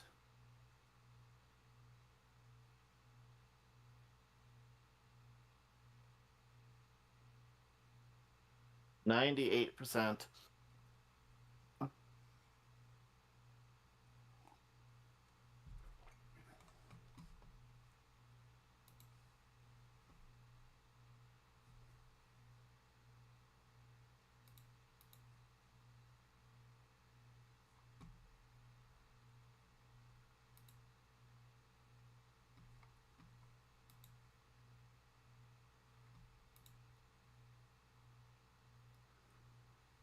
I don't know what's taking so long. It is a relatively large map, but yeah, I'm kind of surprised by how long that's taken.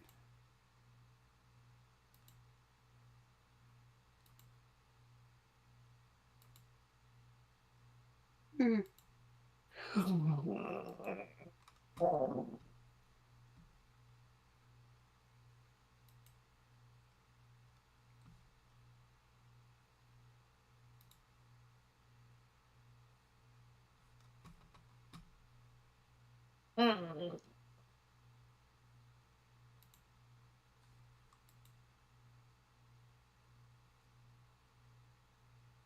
Is yours loaded up? Yes.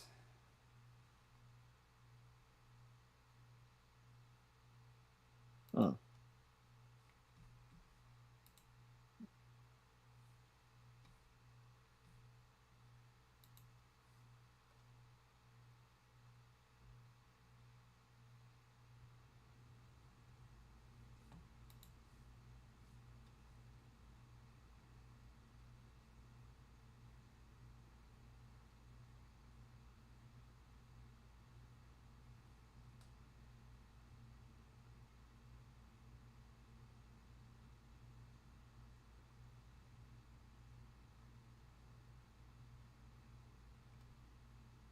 Yeah, I don't know why it's not loading.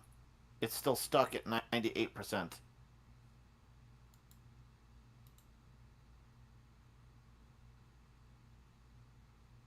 You What cannot switch scenes until resources have loaded. the fuck? Are you trying to switch No, I'm just to a like, different one? yeah, let me. Okay, I'm going to 05. Okay.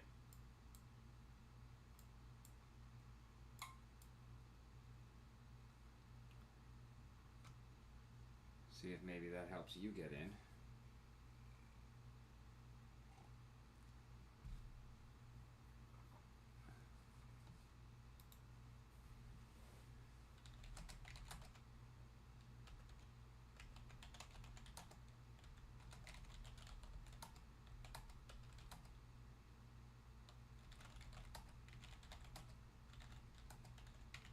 Give me a sec.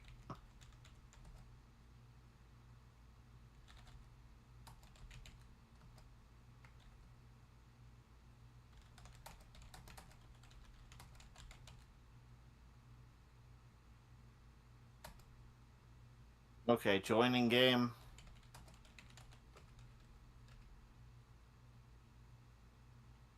And now I just have to wait a little bit for it to load up. From this point,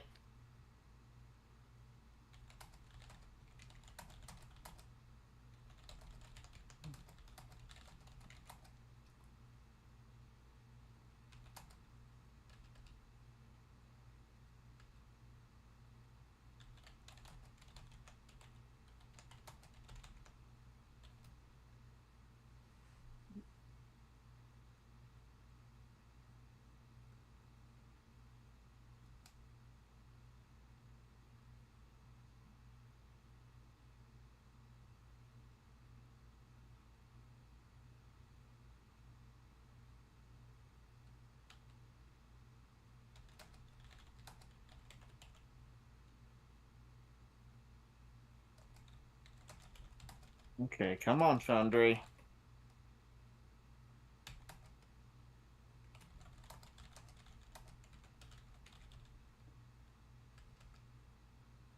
All right,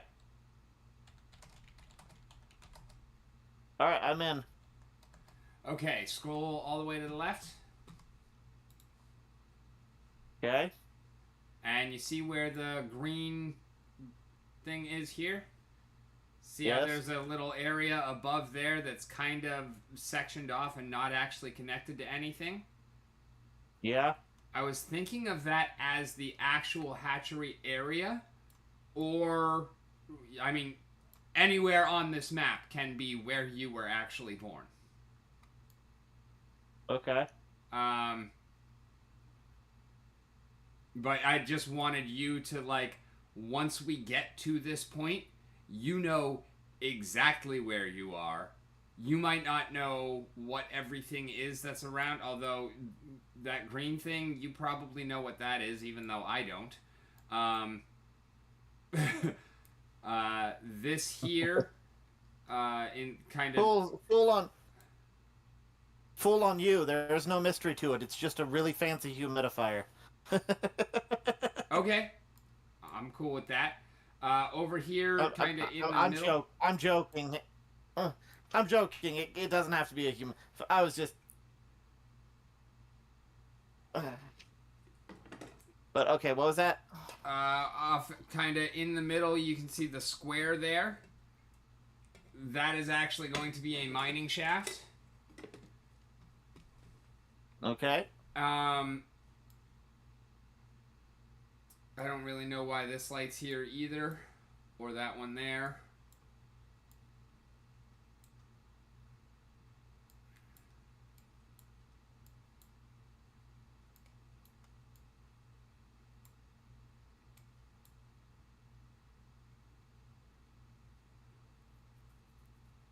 Or maybe the green thing is there as like a distraction because it's both a distraction and a marker because it demarcates where the entrance is, although in such a way as to distract anybody from there being an entrance there, because you're going to be thinking about what the fuck is that rather than looking for something else. Yeah. So there's a secret entrance right here. Okay. Right? Well, That's what you're saying? Wherever you want to put it. If you want to do it there, that makes sense to me. Or we could do it over on this side. So you come... Well, like, the way I'm looking at it is like you come down, you come here, and about right here, you see a green glow coming down this hallway. So you come down this hallway, you come down this hallway. Right here, you see the glowing green thing, and you fail, which draws your attention to make you fail to notice the path that's right here.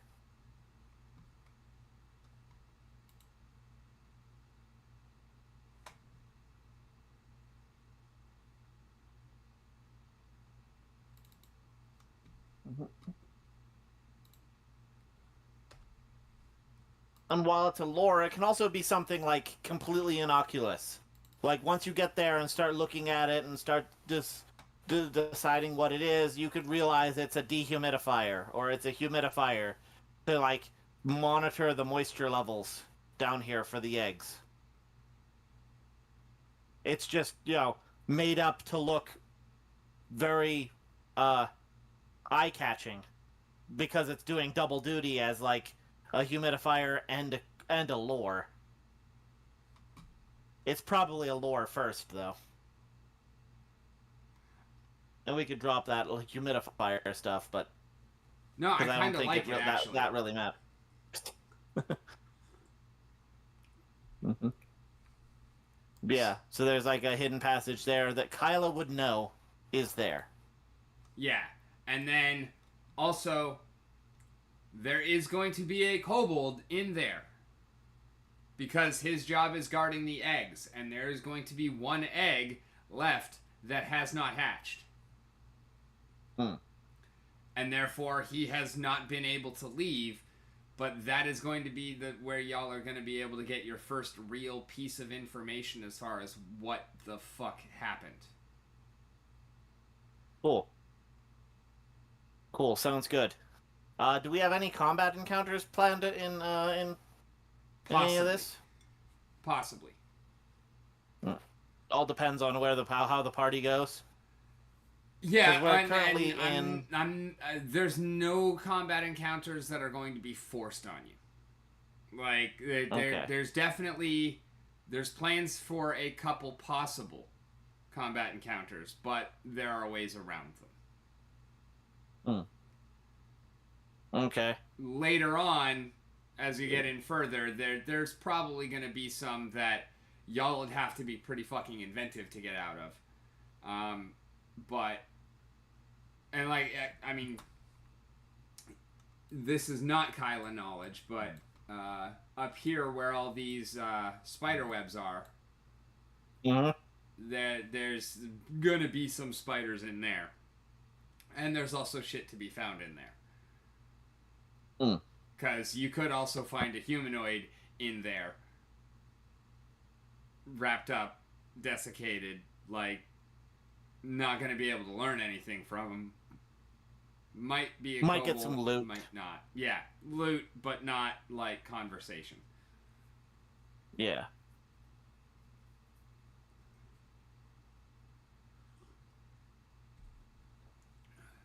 Interesting.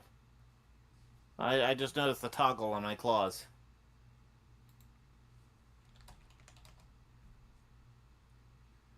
Yeah, because you have like your natural claws, and then you also have some kind of ability claws, right? That allows you to use better claws.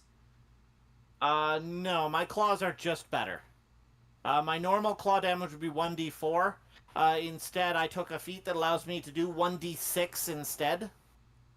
And basic claws are slashing damage. My claws don't have to do slashing damage. I can switch from slashing damage to piercing damage if I need to.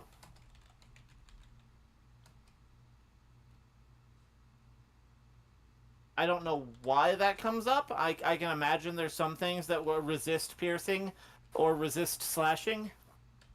But, I mean, it's there.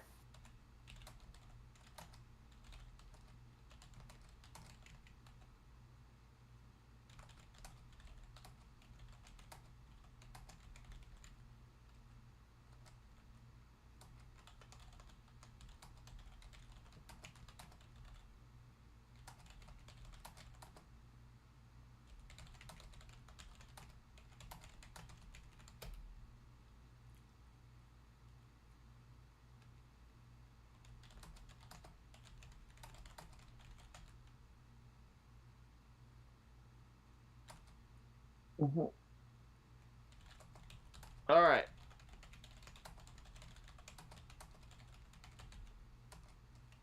All right. Looks like we're gonna do some good progress. I'm gonna head off. I will talk to you tomorrow. Alrighty, sounds like a plan. All right. Have a nice night, and I will talk to you tomorrow. Yeah, I might holler at you a little bit earlier, depending on whatever time I get off with Harley, just to try and get the ball rolling on things before we are a little bit earlier than we fucking usually do. Maybe if Okay. the rest of the group sees us already talking, they'll just fucking jump in. Rather than waiting. But yeah, you get yourself some rest, and we'll see you tomorrow. All right. Talk to you later.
nothing in return. Oh, hang on, not so fast. You didn't hear the second part. You'll have the chance to turn that money into more money. A very, very small chance. And you'll be surrounded by bright lights and fun noises. Now we're talking. It's called gambling. And the greatest place to do it is at the Horton. My 100,000 square foot hotel and money devourer. Here at the Horton. When you gamble, you're guaranteed to lose money. Actually, my aunt went gambling last week and she won. Well, she didn't win because she gambled. She won because she stalked. If she stuck around long enough, she'd have lost it all and more. And we make sure people do stick around. That's why we comp winners, food and rooms, of course. And everything else about our design suspends you in a timeless void where all that exists is the next ad or the next spin forever. It's why we don't have windows to hide the sun racing across the sky from you. It's why we play looping nondescript music instead of actual songs that could tip you off to the passage of hours. It's why we have no clocks and band phones at the table. We don't want you watching the time. Oh yeah? What if I look at my watch? Nobody wears a watch anymore, except for old people, and we don't worry about them. We know they're stuck here. Evelyn here has been at that machine for 18 hours straight. We shuttled her in right from her retirement home, lured her here with a slightly discounted buffet, and we can count on her dumping 96% of her fixed income on slots. Hey, wake up! Potatoes up. Dormant players mean lost revenue, so we keep an eye on her. A guard will escort her off that seat, though, when we see her crotch has gone soggy with pee. And you can expect her to shake a turd or two out one pant leg as she crosses the casino floor. Well, I'm no turd zombie, okay? I pick games of skill. Of course you do. Toss your chips on the table with wild abandon. You'd never wield if you understood there were real money. Believe that you're smarter than any other gambler, smarter than mathematics itself. Actually, I've been reading up, all right, on this system. I've got a system. Oh boy, we at casinos love it when somebody has a system. Well, I mean, you know, I just know what I'm doing, right? You know, like, I know you always split eights, so you know split twos when you're going against two. And if you have a soft 18, you got to check if the dealer has a 7, a 2, and 8. And then if they do, you got to make sure they're real sweet. Because if they're not sweet to you, then you got to move on to the next table. So you know the right move for every hand. Yeah, pretty much. Oh, then you aren't really thinking at all, are you? You're just robotically doing the exact thing you're supposed to do. Is that any fun? Is that really any different from just pulling a slot machine arm like Evelyn over there? Well, And tell me, what sort of advantage do you have over the house with this system of yours? well, if you're asking for the exact odds, I mean, I'm not going to, you know, be the person that... Well, it's none. The house still has the edge. It always does. Oh, and don't think about counting cards. That's impossible since we installed automatic shufflers. This guy could be sitting at the roulette table and just putting money on black every single time. And he'd probably do just as well as using this complex blackjack strategy. Actually, he'd lose less money that way. Just because roulette's so slow. But smart people move to the games of skill because it gives them the illusion of control. You know what? Screw this. I'm leaving.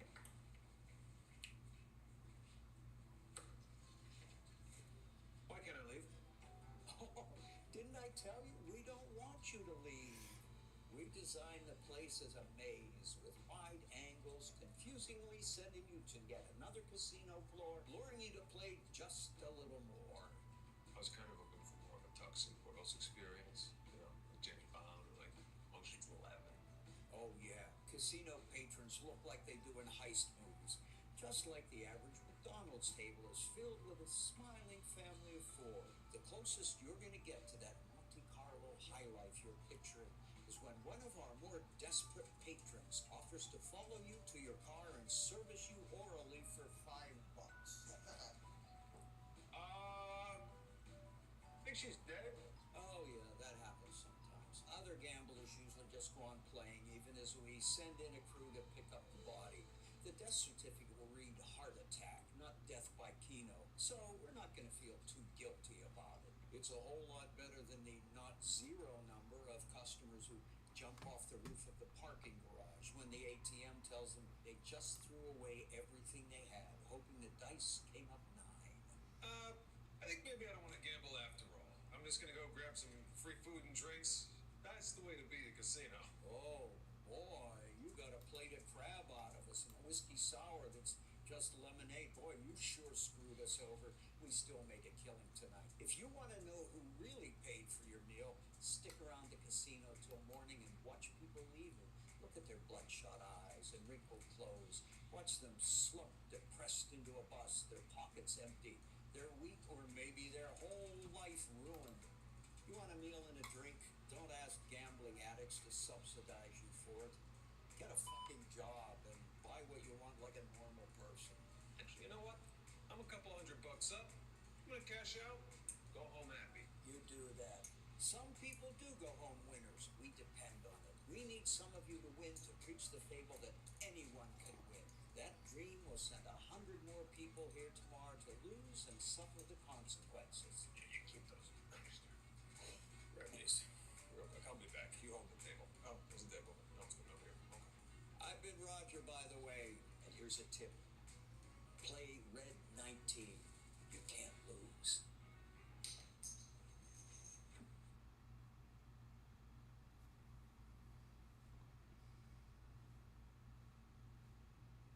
Hello everybody, before we dive into today's video, just wanted to briefly mention today's video is brought to you by the historic city of Quincy, Massachusetts, where I am presently in the Richardson wing of the absolutely gorgeous Thomas Crane Public Library. At various points over the course of the last year, the city of Quincy has teamed up with us to make a series of documentaries on the story of where America's leadership took root.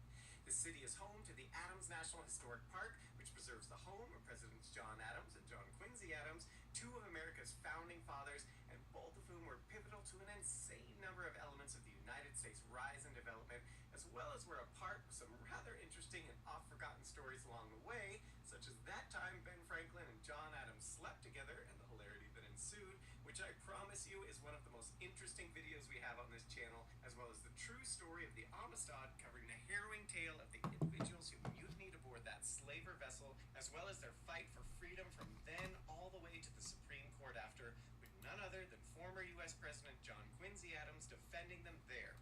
In Quincy, you can explore the birthplace of these iconic individuals and walk the same halls that they once did, immersing yourself in the beginnings of the United States. But Quincy isn't all about the past. It's a city that beautifully blends history and present-day adventures and experiences, from the iconic USS Salem to the stunning views of the Blue Hills and architectural elegance of the old City Hall and this very Thomas Crane Library.